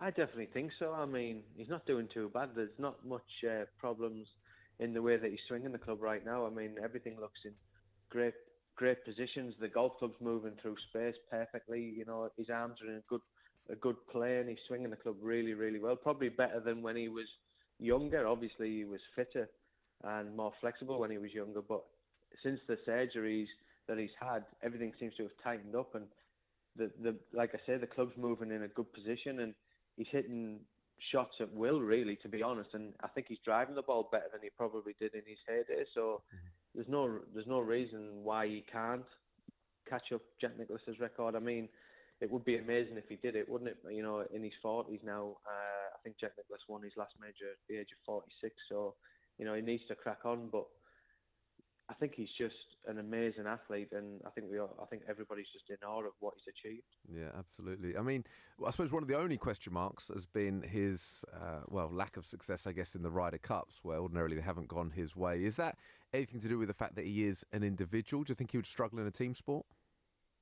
I think it is that he is such an individual, and he likes to do things his way. You know, he gets up early in the morning, 4 a.m. or whatever it is, to go to the gym and do things like that. He's just focused on his own self-discipline of how he goes about it. But let's see how he does as the President Cup captain. You know, it'd be interesting to see how he goes about it. He might even pick himself, I'm not sure, because obviously Brooks Koepka looks as though he may have missed that through injury. He might throw himself in the mix to play with obviously the form that he's in. But it will be interesting to see how he goes about looking after that team and see if he can get that winning mentality into his team. Absolutely. Graham, really appreciate you joining us this morning. Pleasure, thank you. Great stuff. Graham Storm, professional golfer, giving his thoughts on Tiger Woods, who, of course, has sealed a record-equaling 82nd PGA Tour victory. You would feel that he'll go on and win more, given the physically, he looks fantastic at the moment. I reckon he will. There's no reason why not. I mean, it's easier said than done, isn't it? But I think he certainly looks the part. And what a story it would be as well. There is an argument, isn't it, for greatest ever athlete? Yeah. I think so. I think, look, we touched on it the other day, didn't we? You actually think of, I mean, the different chapters of his life, literally from the age of, 3 or 4, when he's going on a TV show, showing off his swing as a 4-year-old, I think it was. And he was So he won his first ever Open 6 weeks after turning pro. He got off the mark at the Las Vegas Open in 1996, winning a sudden death playoff over Davis Love. And then, he's just basically won ever since. He's got the highest win rates on the PGA Tour, 22%. He's played 359 tour events, 82 wins.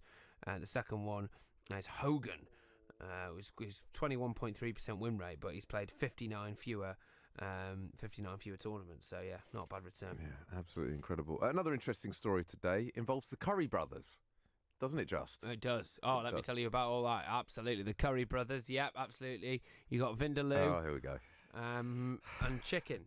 Right. Ben Curry was interviewed by Radio. Who's that? Ben Curry was interviewed by Radio 5 Live about the social media drive to get him out to Japan and watch his twin brother Tom. Well, we're playing Saturday morning, and I'm just looking through my Twitter as you do, but bored before the game. And it just pops up into my notifications, hashtag get Ben out to Japan, or something like that. And Get Ben to Japan, I think was the hashtag. Get Ben to Japan. And ever since then, and Sale, well, to be honest, at that point, I wasn't even going. So then it got to Sunday, more and more tweets were coming, and I was looking at them, and it got to a point where it was probably about 50 to 100, and then I was like, right, I'm going to have to ask Dines, our coach, if I can go. And Sale have been massively helpful. I can't understate my gratitude towards them for letting me go. And eventually Sale did this tweet this morning, and that's gone, and with the same hashtag. And now, it's just kept on running. Now I'm going to Japan to watch Tom play, which is massively exciting. I can't wait. I'm actually starting hashtag get rich to North Korea. So that's going to be rolling in. So you can tweet us in at Love Sport Radio or WhatsApp it 0208 70 25 58 hashtag get rich to North Korea. I remember when it was hashtag pray for Patrick. We had that for a while when you went through some of the issues and stuff. Oh, yeah. But thankfully, you are nearly through them now, so that is good news. But this is a lovely story, isn't it, in regards to the Curry brothers? And it sounds like Sale have been incredibly understanding, generous. Yeah. Well, they have really, I suppose. But no, I think the rugby community recognises just what a potentially once in a lifetime opportunity this could be. Like, I know that we won it in 2003. I know we got to the final in 2007. But you just don't know how often these things come around. England are now world number 1, by the way, for the first time in 15 years after they beat New Zealand. So I think, just put it into a bit of perspective, there's going to be loads more Premier League rugby games. Yes. It might not be another World Cup final. There you go. Eddie Jones is, of course, big news today again. And I guess he will be all week, won't he? I do find it fascinating. Like I said, it wasn't that long ago. We lost the 5 games in a row. A few question marks in regards to Eddie Jones. I don't think there's a single question mark right now. No, not at all. There can't be. The only question mark is how much do we have to offer him to give him a new contract? So on £750,000 a year as is. He's the highest paid coach in world rugby. So he has also said that he's going to step aside. Yeah. Because his main motivation was to get into number 1 in the world, to win a World Cup, and to change the players' lives. Well, come the weekend, that could have happened. Could have completed it. Completed it, mate. In which case, does he leave on a high? I think you do. I think you leave on a high. Always. But then who does he go and coach? Well, no one. You just go and live on a beach.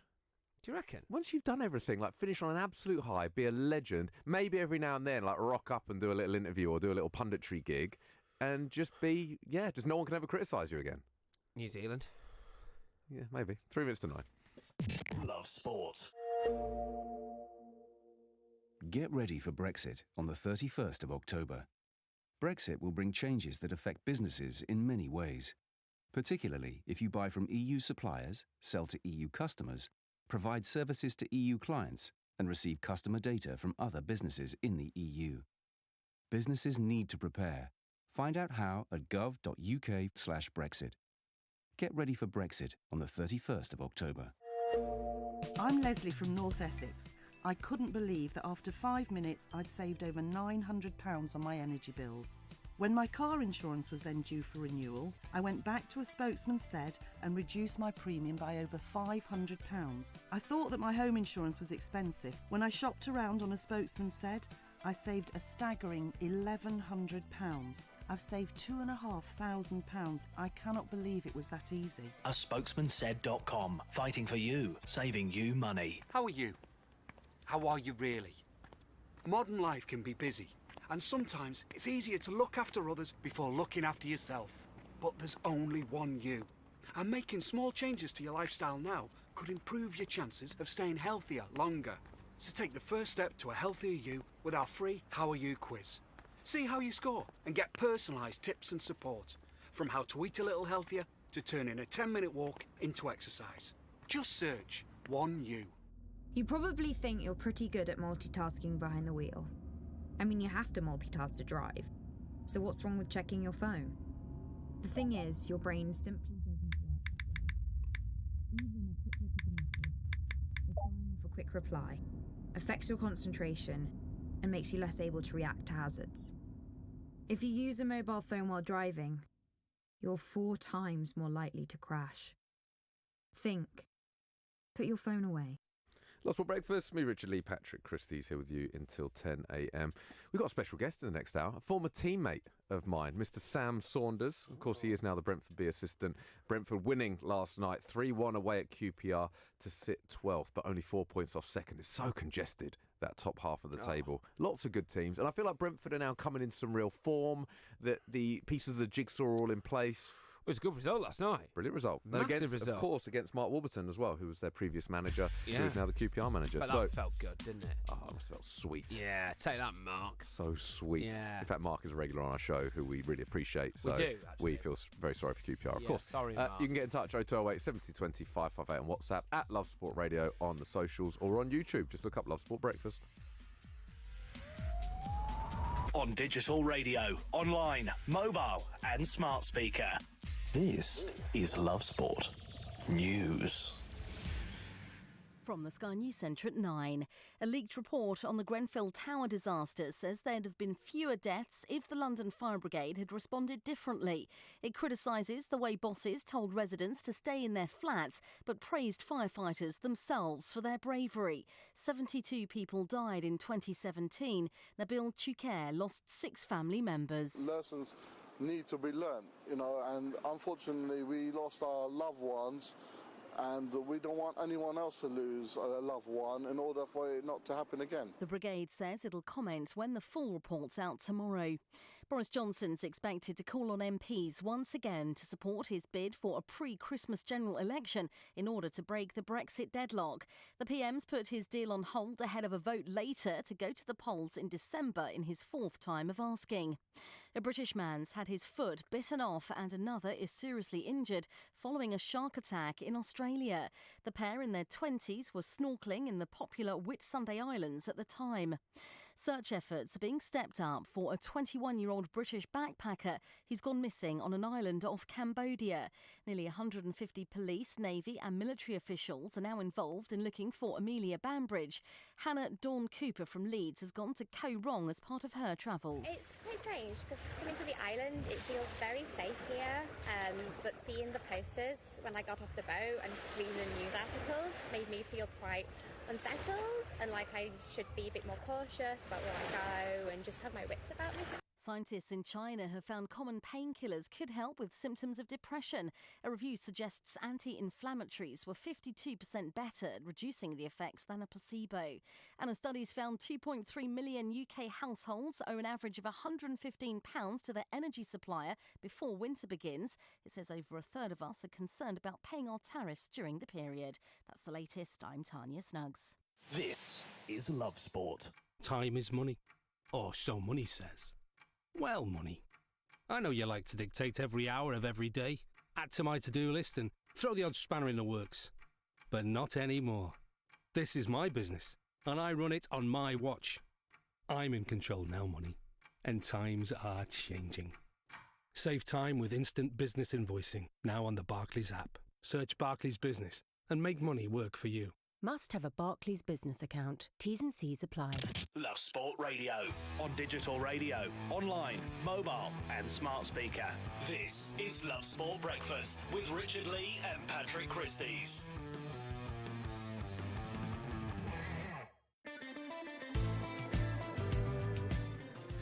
Morning, Love Sport Breakfast, Love Sport Radio. Myself, Richard Lee, Patrick Christys here with you until 10. Let's touch on the top stories this morning. Granit Xhaka is back in training today before the Carabao Cup game with Liverpool tomorrow night. Nigel Benn out of his comeback fight with a shoulder injury. West London rivals faced each other last night. Brentford came out on top 3-1. Sale sent Tom Curry's twin brother Ben to Japan after a social media campaign. And England heavily beaten in second T20 warm-up. It is myself, Richard Lee, and Paddy. What have you got for us?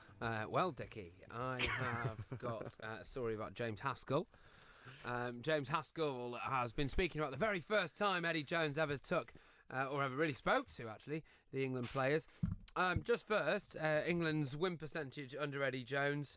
They've won 39 of 49 games. That is, as a percentage... Do it again, quickly. 39 and 49 is 81%. 74, 79, 81%. Yes. 72 players have been capped by Eddie Jones since he took charge. 19 survivors from his very first squad in 2016. So he has coached, he has improved. He's not just kind of parachuted in a load of superstars. And James Haskell says that the very first meeting that they had...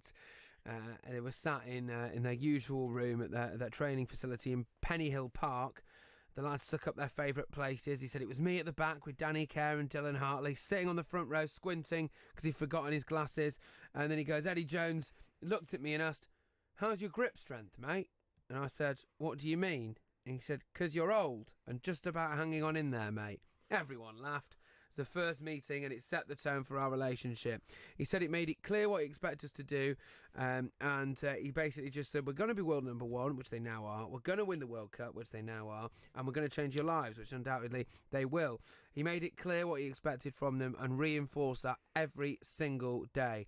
He said as a result of that, that's where they are now. But he does make the point, doesn't he? He said, look, Phil Vickery wouldn't be doing MasterChef and Matt Dawson wouldn't be doing A Question of Sport if they hadn't won the World Cup in 2003. He says maybe Joe Marler will get his own game show and Sam Underhill will end up presenting Antiques Roadshow. But that's the point.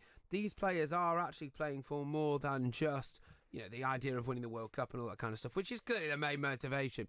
But it is their future careers. If you are a World Cup winner, your life changes. Of course it does, indeed. And it makes me think about first impressions. And I'm sure you must have had the odd boss from time to time. That, yeah. You've had that. Have you had any good first impressions, bad first impressions?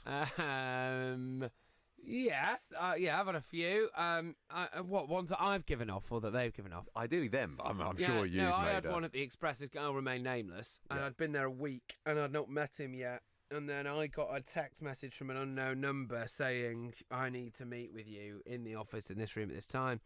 So I hung around, and the first thing he did was he just walked up to me and picked me up by my collar and pinned me up against the wall and berated me for a story that I'd written, which actually, I want to point out, turned out to be legally sound. Make that point very, very clear. And yes, that was an interesting first impression. I was once asked as the first question at a job interview, what pets do you have? Okay. Said I've got a dog. Is that all right? Did that lead on to anything else? Well, I've got the job. Right, okay. Maybe that was the correct answer. If you'd have said cat, you were not getting that gig. No, not at all. No, I've had some terrible first impressions as well in terms of I interviewed a couple of people and they turned up with food on their hoodie. Ooh. Things like that. So yeah. Anyway, what about you? I've had a couple of interesting ones personally. One of the ones who was well known was, and the name's going to come back to me, previous Stephen manager.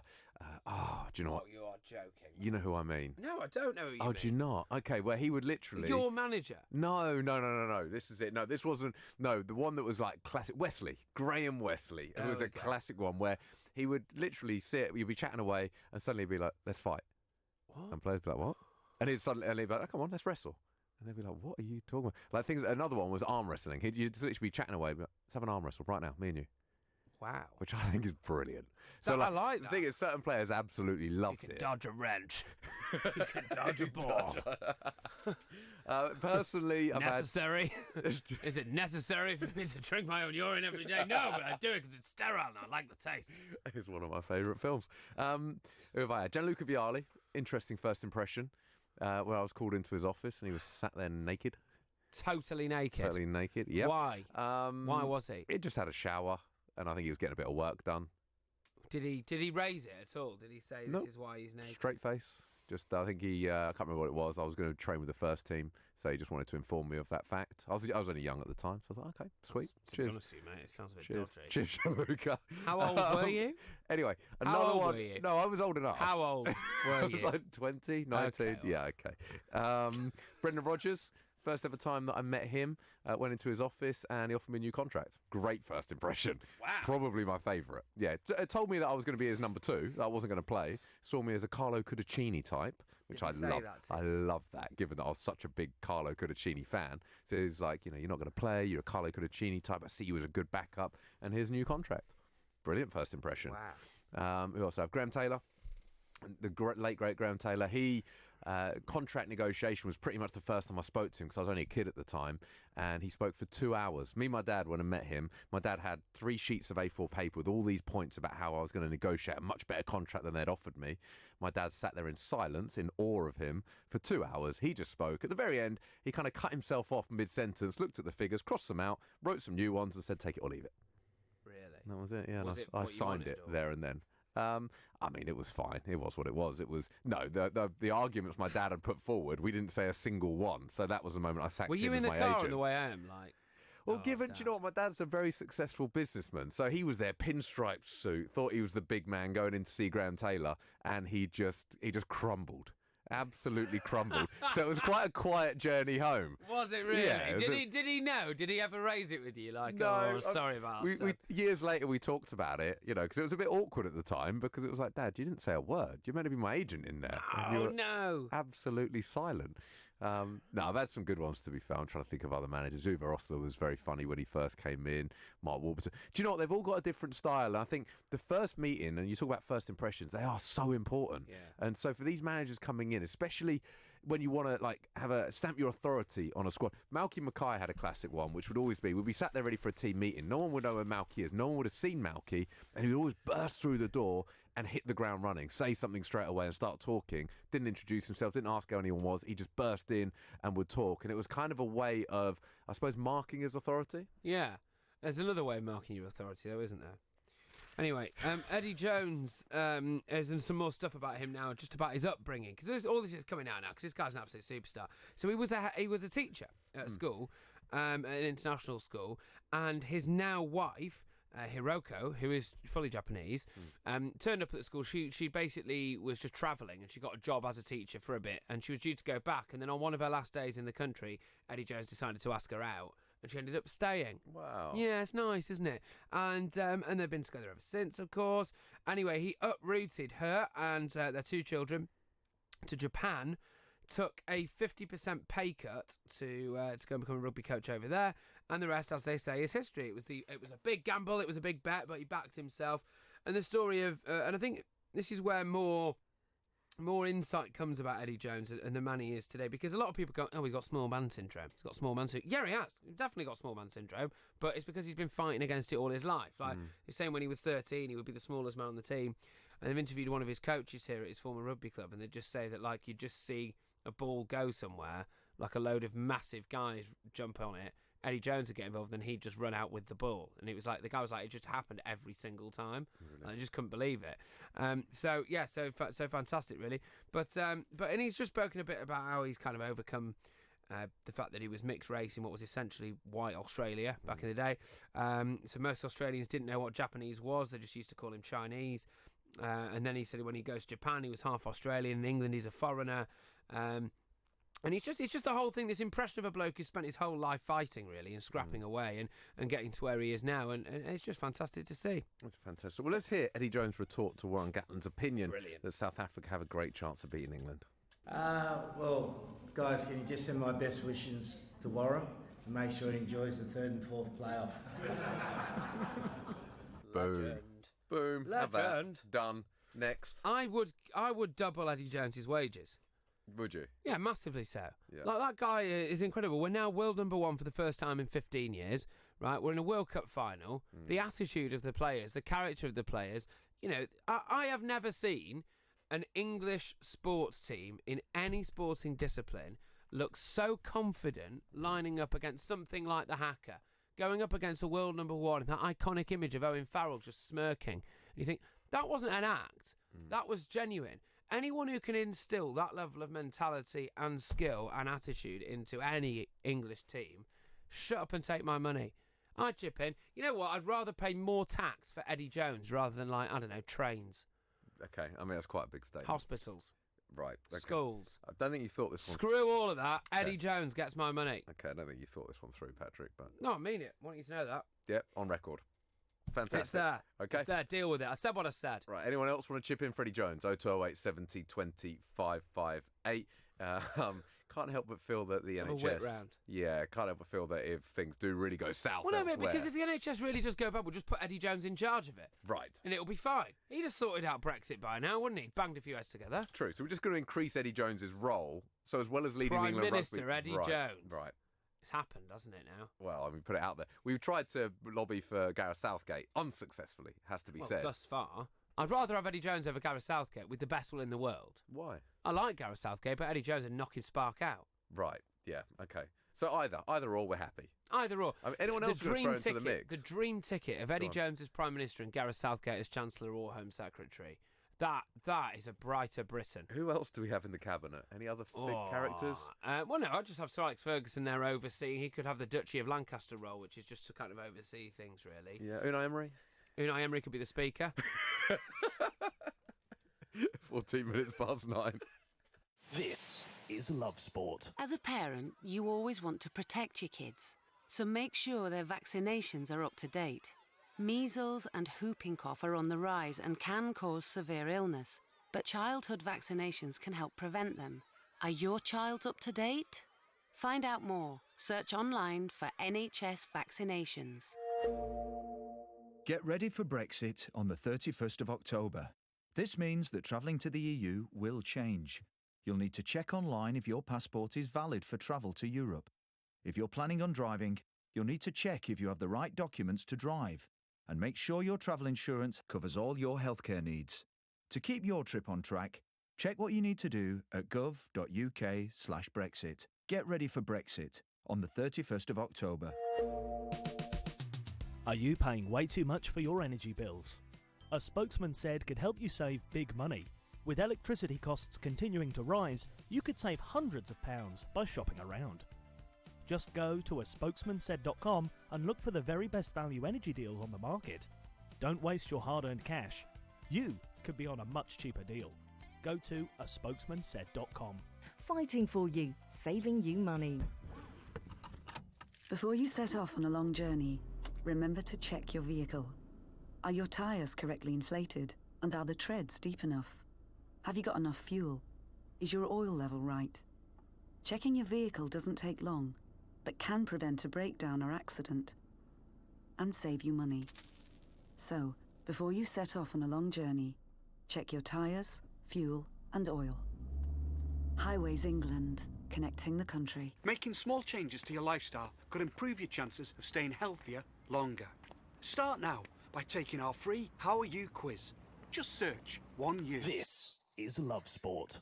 This is Love Sport. Love Sport Breakfast. Me, Richard Lee, Patrick Christys here with you for another 45 minutes or so. Then the brilliant Martin Bell is up after us.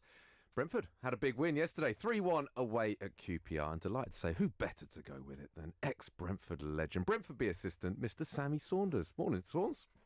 Good morning, lads. How are we? Morning, mate. Yeah, really well. Yourself?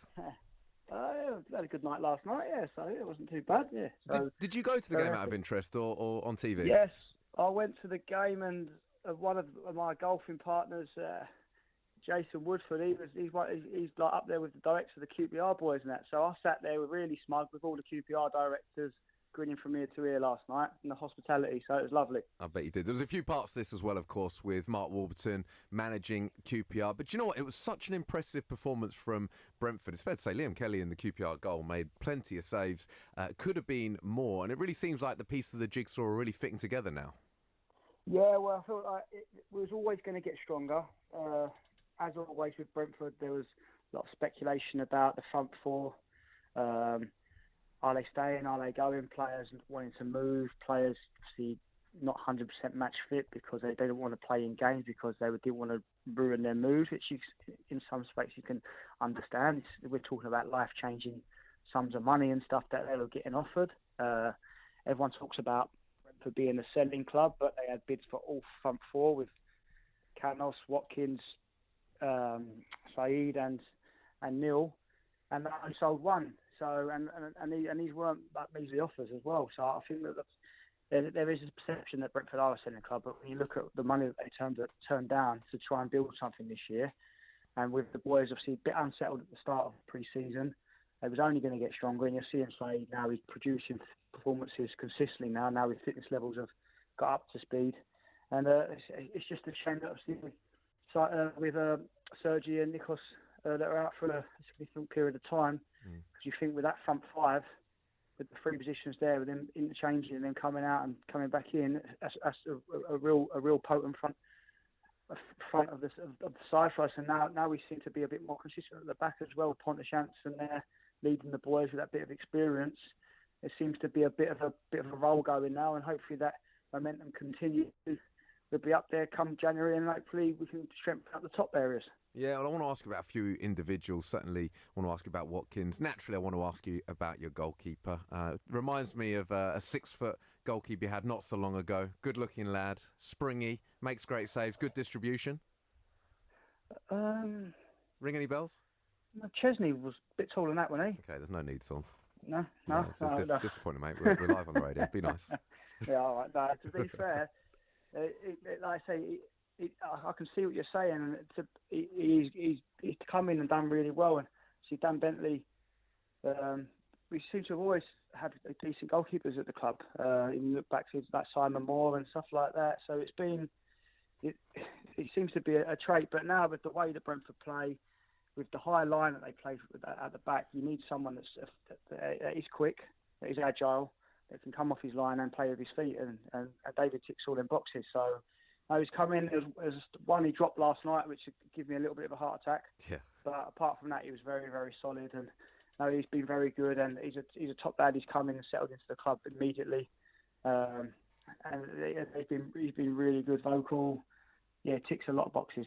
Yeah, well, you mentioned that. Yeah, distribution last night for me, fantastic. I want to talk about, because you had a couple of players you mentioned there that left, obviously Morpie, Romain Sawyers as well. So there were a few question marks as to the amount of change at the club. And I guess from looking from my perspective, it's almost looked like it's taken a few weeks just to get everybody to gel. But now that they have gelled, only 4 points off second. I know currently in 12th, but only 4 points off second. You feel that there was obviously the disruption last season, which really cost Brentford during that middle part of the season. It feels like they might have had that already, and now that things have settled a bit, all being well, it should be, well, it could be a really positive season. Well, you know as well as anyone, Rich, it's that momentum is such a big thing in football. Confidence and momentum are just two massive things that you can't coach. It just happens, and then when you get on that roll, you just try and keep it going for as long as you can, because the confidence can blow teams away before you go onto the pitch thinking that you're going to win straight away. That belief, I feel that they've got that at the moment, and it's just about keeping that going until January, because the front three at the moment are on fire, but you can't expect them to play 90 minutes every week and produce the levels that they're producing. So, unfortunately, with, like, say, the two long-term injuries we received in the last couple of weeks, and it's devastating, particularly for Sergi, who was, for me, the strongest he's been, playing 90 minutes week in, week out, fitter, stronger, looked like he's developed into a man now, and it's a shame because he was really flying. So looked like we'd probably have to strengthen in those areas come January. So if we can be up and around there then, with a couple of additions, I don't see why we can't be pushing in these playoff spots, and it'd be real spectacular. That would, particularly being the last year at the stadium and moving into the new one, it'd be really fitting. Yeah, it really would. I want to talk about Ollie Watkins as well. I mean, he's another one who's certainly getting many headlines at the moment. Brilliant again last night. Just how good is he to work with? With Ollie, the problem with Ollie is he's his biggest critic. He's such a humble lad, and normally centre forwards, you know what they're like. They normally cocksure themselves and this and that, and they think they're the best thing. They always want the ball, and even if they're in the worst position than you, they still expect you to pass to them and stuff like that. You know what strikers are like. But Ollie's just the most humble lad. He's got a great upbringing, and you can see that that's how he carries himself around the training ground. And like, if he misses a chance, he's just not got to worry about it, because he'll get another opportunity, because mistakes are part of parcel of football. I made one once, and it's like, I mean, you just have to get on with it. But it's just a case of, like, he doesn't know how good he is. His movement's good. He's strong. He gets chances. He can score left foot, right foot. He's scored about 4 or 5 headers already this season as well. He's in and around the 6-yard box, and I say 10 already this season for someone that's the first real season through the middle. I think it's a credit to him, and as I say, it's a credit to Thomas and Brian and Kev, the coaching staff as well, for seeing that in him, and obviously giving him a platform to show. Yeah, and of course the win last night was against ex-manager Mark Warburton, which I'm sure the fans enjoyed that. I mean, credit to Mark, he's done a great job with QPR. Of course, QPR could have gone second last night with a victory. Did you get a chance to speak to Mark at all? No, I was upstairs in the Paul Sarni Brigade, but it was a case of sitting and speaking to those fans who watched the games game in, game out, and they spoke really highly of Mark and what he's done. QPR, the last few years hasn't been great, and they was really, really complimentary of what he's done with a similar squad. To be honest, a few additions here and there, but it's you can see particularly there was a period in the second half when they come out and started to really move the ball. You can see that was a Mark Warburton team. First half, not so much, I didn't think. Thought Brentford really dominated the ball. Thought their quality showed. I thought there was a much better footballing side in the first half. Second half, they got that early goal, and then like we talk about momentum and confidence, QPR took that on to the next period, and then Brentford started to slow it down and then got a foothold in the game, and that's where I feel like the players like Makoto and Pontus Jensen really, really took hold of the ball and calmed it down, and we got the chance, and it was a bit of a soft penalty, but then Saeed stuck it away, and then I felt then really we were quite solid. Sat a bit deeper, but didn't really allow them many shots. A few shots outside the box, and then we was always dangerous from the break. When you've got the pace that we have in the front three, you're always going to be liable, especially when they're pushing for an equaliser to get done on the counter. I wanted to ask you, was that a penalty for you? No, it wasn't. It wasn't. For me, I think it was like if it was against Brentford, I'd be fuming. So I can see why Mark was raging at the end, to be honest, because like I say, it was 1-0. The game was in a balance. QPR had done well and got themselves back into the game. So at that time, it was a pivotal decision, and then it gave them a mountain to climb. It made them push on to Brentford, and then that always leaves you susceptible to the counter, and it proved to be in the end. But yeah, no, it was a soft one. I felt that, to be fair, he could see it coming, and he realised he couldn't get to the ball, and he didn't go for the challenge. I didn't think he'd done much wrong, to be honest. So it was quite harsh.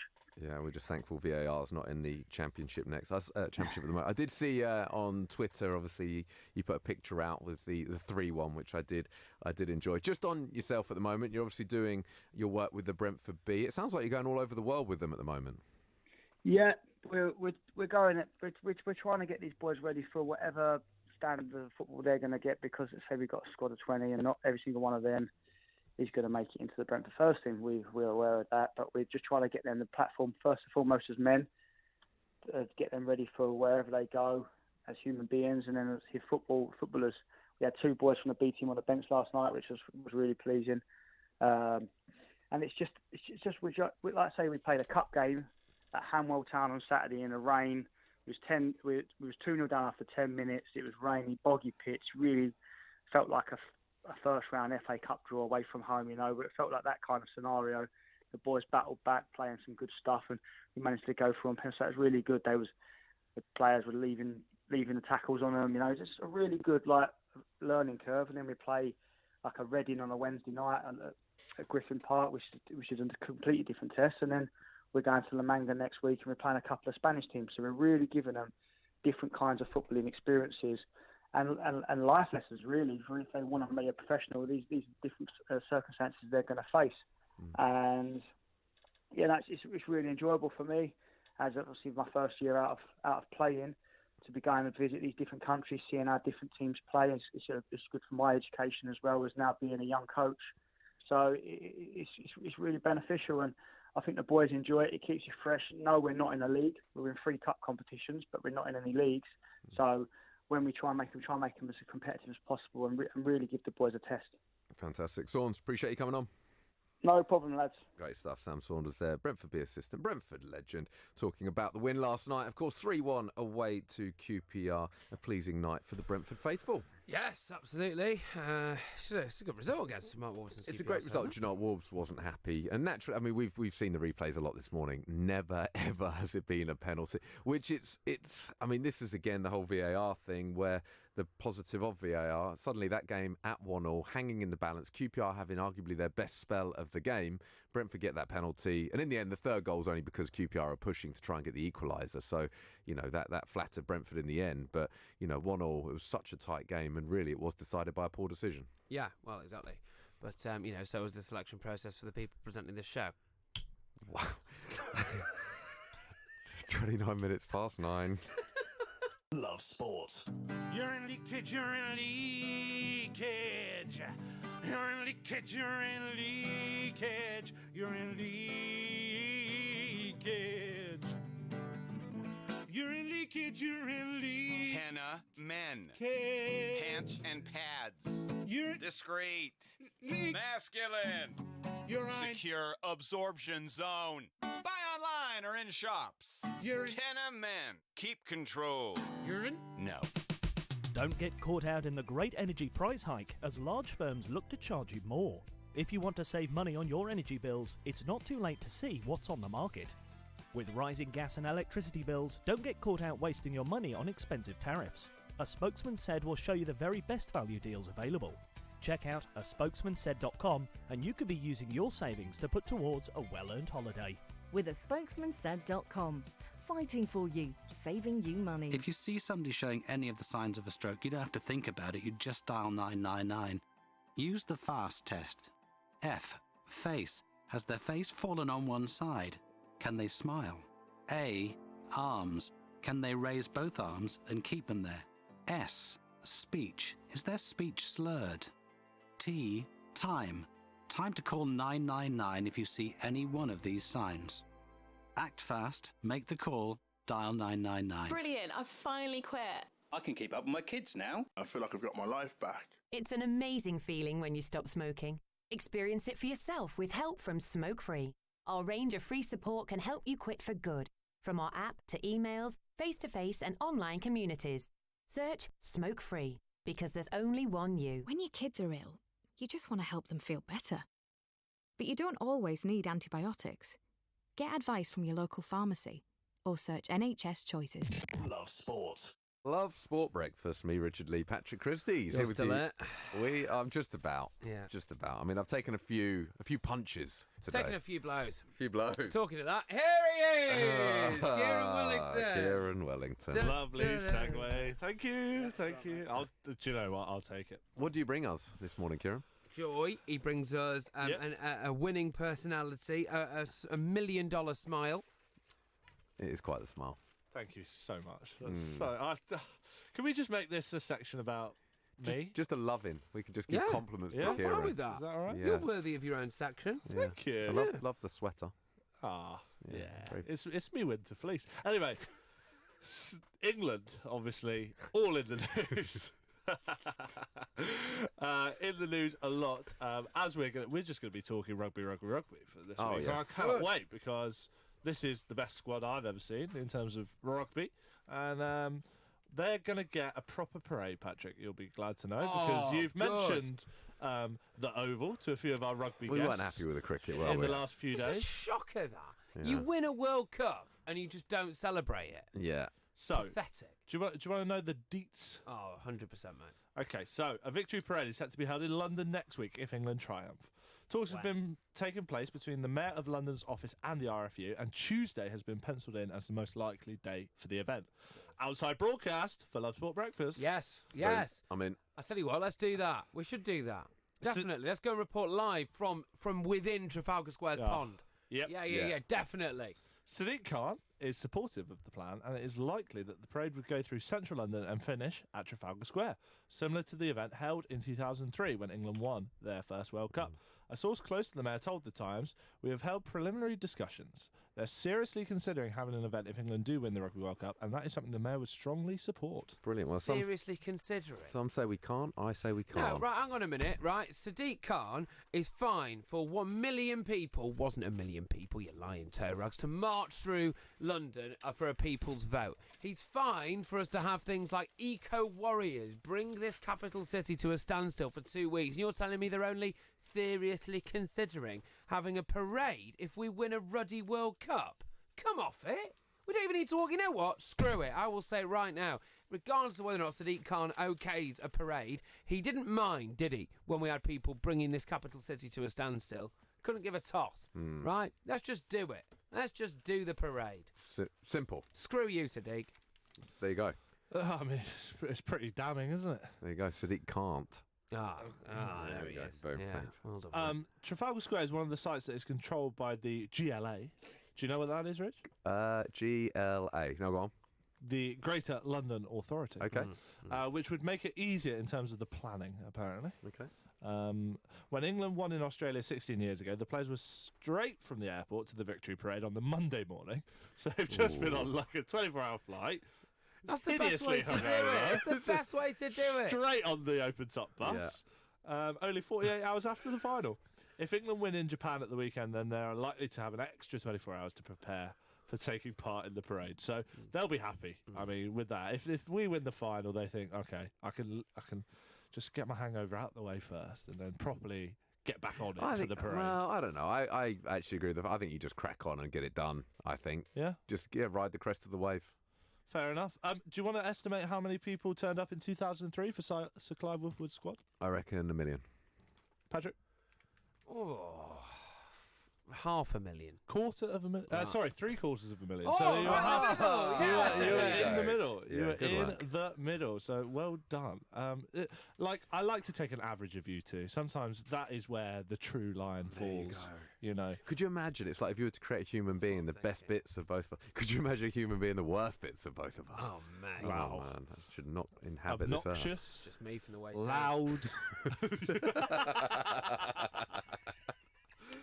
Yeah. Okay. How How many? show. So if they were to win, what are we talking? We're talking $1 million plus, though, surely this time. Oh, yeah, definitely.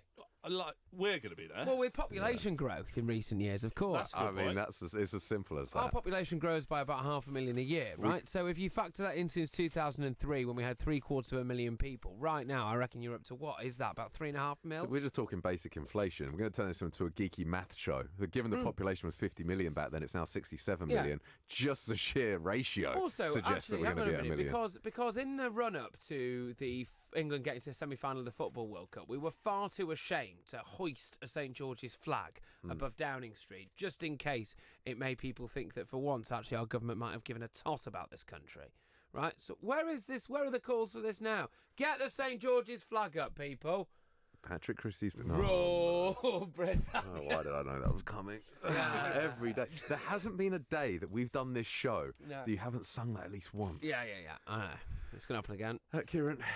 So a lot has been made of South Africa's size heading into this match and the power that they possess. Yeah. And actually, I looked at the pack weights earlier, and there's not too much different. I think we're only about 6 or 7 kilos lighter. They look a lot more ripped. Yeah, they do. But I was going to say, but the actual facts are that what you're talking a matter of kilos. Yeah. Yeah, so like a few kilos. Like there's nothing in that when the difference they're in pushing against each other. I mean, it's essentially 1,000 kilos just under versus 1,000 kilos just under. It's not going to make a hell of a lot of difference. Percentage-wise, because we have turned this into a real geeky math section, we're talking like a 1%. Exactly. But the sometimes marginal gains and all that. But anyway, I referenced that because actually the smallest player in the entire 30 that will take to the pitch is Faf de Klerk.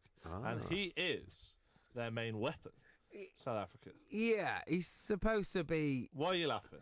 Well, because he's the smallest one, but he's the most muggy, isn't he? Yeah. Muggy? What do you mean by muggy? Apparently, he's just like... He basically, one of his jobs, apart from being obviously a fine rugby player, is to wind up the opposition to the point where they lose it and get sent off. Okay. Well, we referenced the Curry twins earlier, and they will know Faf de Klerk very well because he also plays for Sale Sharks. And basically, he's not that well liked even in South Africa. But like, he's an incredibly good player, and his box kicking was utilised a lot against Wales. He has the ability to run with the ball, which he didn't really show against Wales. But the sort of gaps that he can fill almost in such a big game, the sort of lines that he can take as a small nippy player in comparison could be the difference in a tight, tense defensive final, which I'm expecting it to be honest. I called on last week that there was only going to be 1 or 2 tries in the New Zealand game. Thankfully, the TMO bailed me out because there were only 2 tries in the game. But I also think there won't be that many tries in this final. No, because South Africa are going to go with a similar game plan to nullify. And I think, England will be working on certain set plays to get through their defence. But I was just so impressed with South Africa's defensive line against Wales. Like, there was no way through that defensive line for Wales. If South Africa were a football team, what kind of style of play are we talking?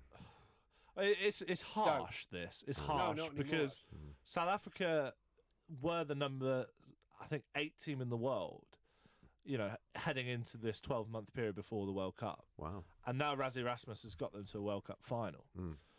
So it's about understanding your limitations sometimes in sport. So Burnley? Perhaps, yeah, because Burnley got to Europe, obviously, under Sean Dyche, and, South Africa have world-class players. I'm not saying Burnley don't. Well, they don't, really. But do you know what I mean? It's maximising what you got. Yeah, no, it's the point of, I suppose, understanding if you try and take on England and you go toe-to-toe, then you'll lose. So you need to find a slightly different strategy. Yeah, exactly. And even Faf de Klerk, like you say, muggy, likes...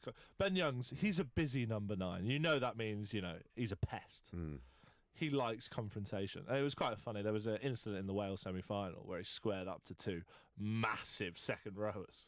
Welsh second rowers. I went, come on then, have some of this. No, but that's what you kind of do when you're playing a game where they can't touch you in that sense. Do you know what I mean? It's not like in a nightclub where you go, yeah, come on then, mate, and then you end up with a broken nose and jaw and ribs. Oh, it was a bad night. but in this case, he knows he's got come on then, and they just go, oh, well, there's loads of cameras. You and whose army? Yeah. And then they look behind. Oh, okay, that's quite an army. Yeah. But actually, we should be looking towards our scrum half, Ben Youngs, and all the talk of our forwards we've not actually and of our 10, 12, 13 combination and how we've swapped Ford out for the Aussie quarter-final, and he's come back in and played amazingly. Actually, Ben Youngs has kind of gone under the radar because he has been so consistent, and he is just one of the first names on the team sheet. He has 96 caps now for England, 30 years of age at the peak of his powers.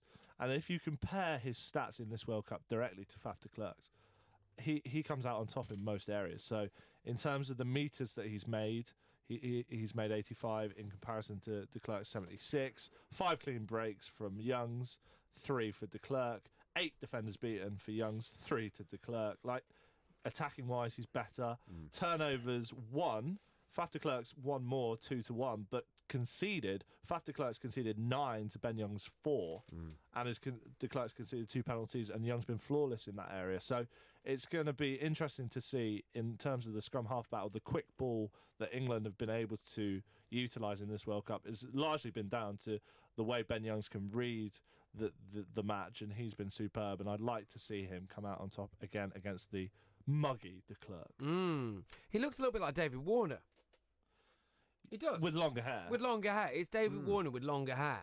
Okay. And I get the impression they adopt quite a similar personality.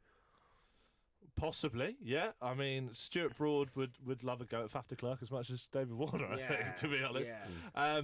I just want to touch on the T20s, actually, because the warm-ups are going on at the moment. And not so good. Not so good. Well, it's a good time for us, actually, in terms of the New Zealand tour. I'm talking about Love Sport Breakfast because the T20s will be finishing as we're coming into work, so it'll be a nice thing to kind of kick off the show with on Friday. But yeah, we won in the first warm-up game, but we got absolutely battered overnight this morning. And it is a bit of a worry. Colin Munro, who we've had on the show before, scored an unbeaten century, and he was superb by all accounts. So yeah, interesting to see. Pat Brown, who's one of the bright lights coming through, the young seamer, has got a bit of tap in both T20s so far. So it'll be interesting to see. It's an experimental side, and you're going to have inconsistency because of that. So it'll be interesting to see how we get on. But I tell you what, who's not inconsistent is Eddie Jones's side. And I really don't expect England to be far off the level they were against New Zealand. And you do feel that should be enough. It should get past South Africa. I've touched on this, but I love the fact that so much focus is on the process, and so much I read, so much I see, so much I hear. It's very much about the process, and I think because the focus is on that, I can't imagine this is the type of squad that's going to get too carried away with what happened Saturday. That's for us to do. But then I feel that going into this, it will be very much, if anything, the same focus, if not an even greater focus, to make sure they get the job done. Is there, you obviously played an FA Cup semi-final. Was there anything different that you had to do before that game, or was it as simple as treat it like another game? Just blind panic. Yeah. Just real chaos. Just like, oh my God, 15 Red Bulls. Yeah, 15 Red Bulls. Playing against Ronaldo, playing against, just losing our heads really, and then just hoping that we have a bit of luck on the day. No, on a serious one, let me think. What happened on the day? No, look, I think you don't necessarily need to get yourself up for a game like that. Well, it's more a case of actually managing the nerves, because naturally you're going to be very nervous when they know that actually they're on they can taste it. It's so close. They can feel it. Now, can they get it done? The last thing you want is on a day like that, we talk of fight or flight. We talk of, people talk about the inverted U, for those that know that, where you have your peak state, but then you can quickly fall off the edge of a cliff if you get too hyped up if you're too relaxed. I do that most days. Joe Hart in the Euros. So yeah. Massive example. Good example. And so that's the key now, is actually them balancing their mental state, because there'll be nothing more frustrating than if we see the England team go out there and they are either lethargic or they're too pumped up. Gaza, when he was too pumped up in the FA Cup final, you've seen so many examples of this. So it's just finding that balance. But this is why I don't have any worries about them, because of Eddie Jones more than anyone. I think that he's so mentally attuned that I think they'll all be in the right state of mind for this. And providing they are, and this comes back to the process. Look, ultimately, if we've got all 15 out there that are playing between 90 and 100%, we win the game. Yeah, exactly. And that's the job now, between now and the weekend. Look, I agree. I agree completely. Come on, England. 60 minutes to 10. Love Sport Radio, the station giving fans a voice. Get ready for Brexit on the 31st of October. Brexit will bring changes that affect businesses in many ways, particularly if you buy from EU suppliers, sell to EU customers, provide services to EU clients, and receive customer data from other businesses in the EU. Businesses need to prepare. Find out how at gov.uk/Brexit. Get ready for Brexit on the 31st of October. Don't get caught out by rising energy bills this year. Leading price comparison site A Spokesman Said can help you save money in just minutes. Plus, sign up to A Spokesman Said to get the latest super cheap collective energy deals. These offers are such great value, they aren't even available direct from the energy companies. Savvy customers have saved over £10 million from collective energy deals. Go to aspokesmansaid.com and you could be saving big money on your bills. With aspokesmansaid.com. Fighting for you, saving you money. Whoa! Look how much saturated fat is in these chocolate biscuits. It's surprising how much is in our food and drinks. For us kids, eating too much saturated fat can lead to harmful fat building up inside, which we can't see, increasing the risk of heart disease or stroke when we get older. So be food smart. Download the free Change for Life food scanner app and start making healthier choices today. As a busy mum, you're juggling loads of things. And when your kids are ill, you just want to help them feel better. But you don't always need antibiotics to help them get better. For things like sore throats, coughs and colds, you can get advice from your local pharmacy. And you don't need an appointment. To find your nearest pharmacy, search NHS Choices. Making small changes to your lifestyle could improve your chances of staying healthier longer. Start now by taking our free How Are You quiz. Just search 1U. This is Love Sport. Love Sport Breakfast, me, Richard Lee Patrick, Christys, here with you for another 10 to 15 minutes. Then, of course, Martin Bell is up next. We're, of course, back tomorrow at 6:30, as we always are. Mr. Kieran Wellington has come in for the final furlong. I have indeed, and I just want to go back to one of our top stories on Granit Xhaka, obviously being back in training. We believe he was visited by a few senior players at his house yesterday, in regards to telling him to, how's your headspace, Granit? Because last time we saw you, you weren't too great, were you? Not great. Weren't too chipper. No. I don't think I've ever seen a captain react like that. No, I'm trying to think. Look, it's the fact that it was so blatantly aimed towards the fans. It was interesting talking to the Arsenal guest we had on yesterday, and they mentioned that it wasn't actually... I wonder whether there's almost a bit of miscommunication in that, obviously, they're not big fans of Granit Xhaka. We know that, and there's been a lot of question marks. Does he know that? Look, players are aware. I mean, certainly now with social media, you've got an idea as to how well you're liked by your team. So... I'm sure he'll be aware. Now, from what it sounds like, what happened was there was a cheer more so for the fact that the change was being made, not necessarily negative towards Granit Xhaka. It sounds like the boos actually happened once Granit Xhaka reacted, and more so the fact that it took him so long to get off the field. Because at 2-2, you're chasing a win. Your captain, really, regardless of what's going on, you should just run off the field and do your bit. Now, look, it will hurt. If you hear a few boos, even if it's one boo, it's amazing. And this is the same with anything, not just in football, but one negative, you can get 100 people saying positive things about you. Someone absolutely slates you, you'll remember that one thing more than the 100 positive things. So it's the same here. Do you know what? The majority of the fans probably don't mind Granit Xhaka, but there will be a few that aren't having it. It's similar with the manager. There'll be some that, he's all right, let's give him a bit more of a chance. There will be some that are adamant that his time's up and he should be moved on. And it's hard to ignore those people because those negatives will really seep in. So... have I ever seen a captain do this? I haven't. I'm sure that captains have. I've seen players do it, certainly. It's an emotional game. You've been running around for 60 minutes. Your emotions are at peak levels. So it's natural to react in this way. Well, do you think, though, that it's an example of weak leadership? So Henry Winters tries to make the point in the Times, and the statistic that I've seen is Granit Xhaka's made the most fouls out of anyone in the Premier League so far this season. Now, we know he's a combative player, but does that show that he's got a weakness, not just in his game, but also in the way he leads the players on the pitch? Well, I wonder whether or not in his head he was trying to lead his players on the pitch by saying, come on, like this, that and the other, like to the crowd, basically saying, I'll wear it. If I become the focal point of this, then maybe it detracts from what's being dished out to everyone else. I don't know. Maybe I'm doing him a few favours there, but potentially he was maybe trying to take responsibility. Yeah, and what's also very interesting out of any sort of scandal or fiasco like this is the reaction post the incident. So I think it was the first player and potentially the only player so far to have come out and referenced it in any way was Hector Bellerin, and just said, like, You know, bloke he's been tipped to take over from his yeah, captain. You know, and it was a very kind of we're all in this together message, and you think shoves him. It just shoves him off the edge. Yeah, and that's how it feels. It feels like there's a bus. Oh, you're underneath it. Yeah, Hey. 100%. Like we've got a few people like that who I know. Arsenal throw Chiefs you right under the bus.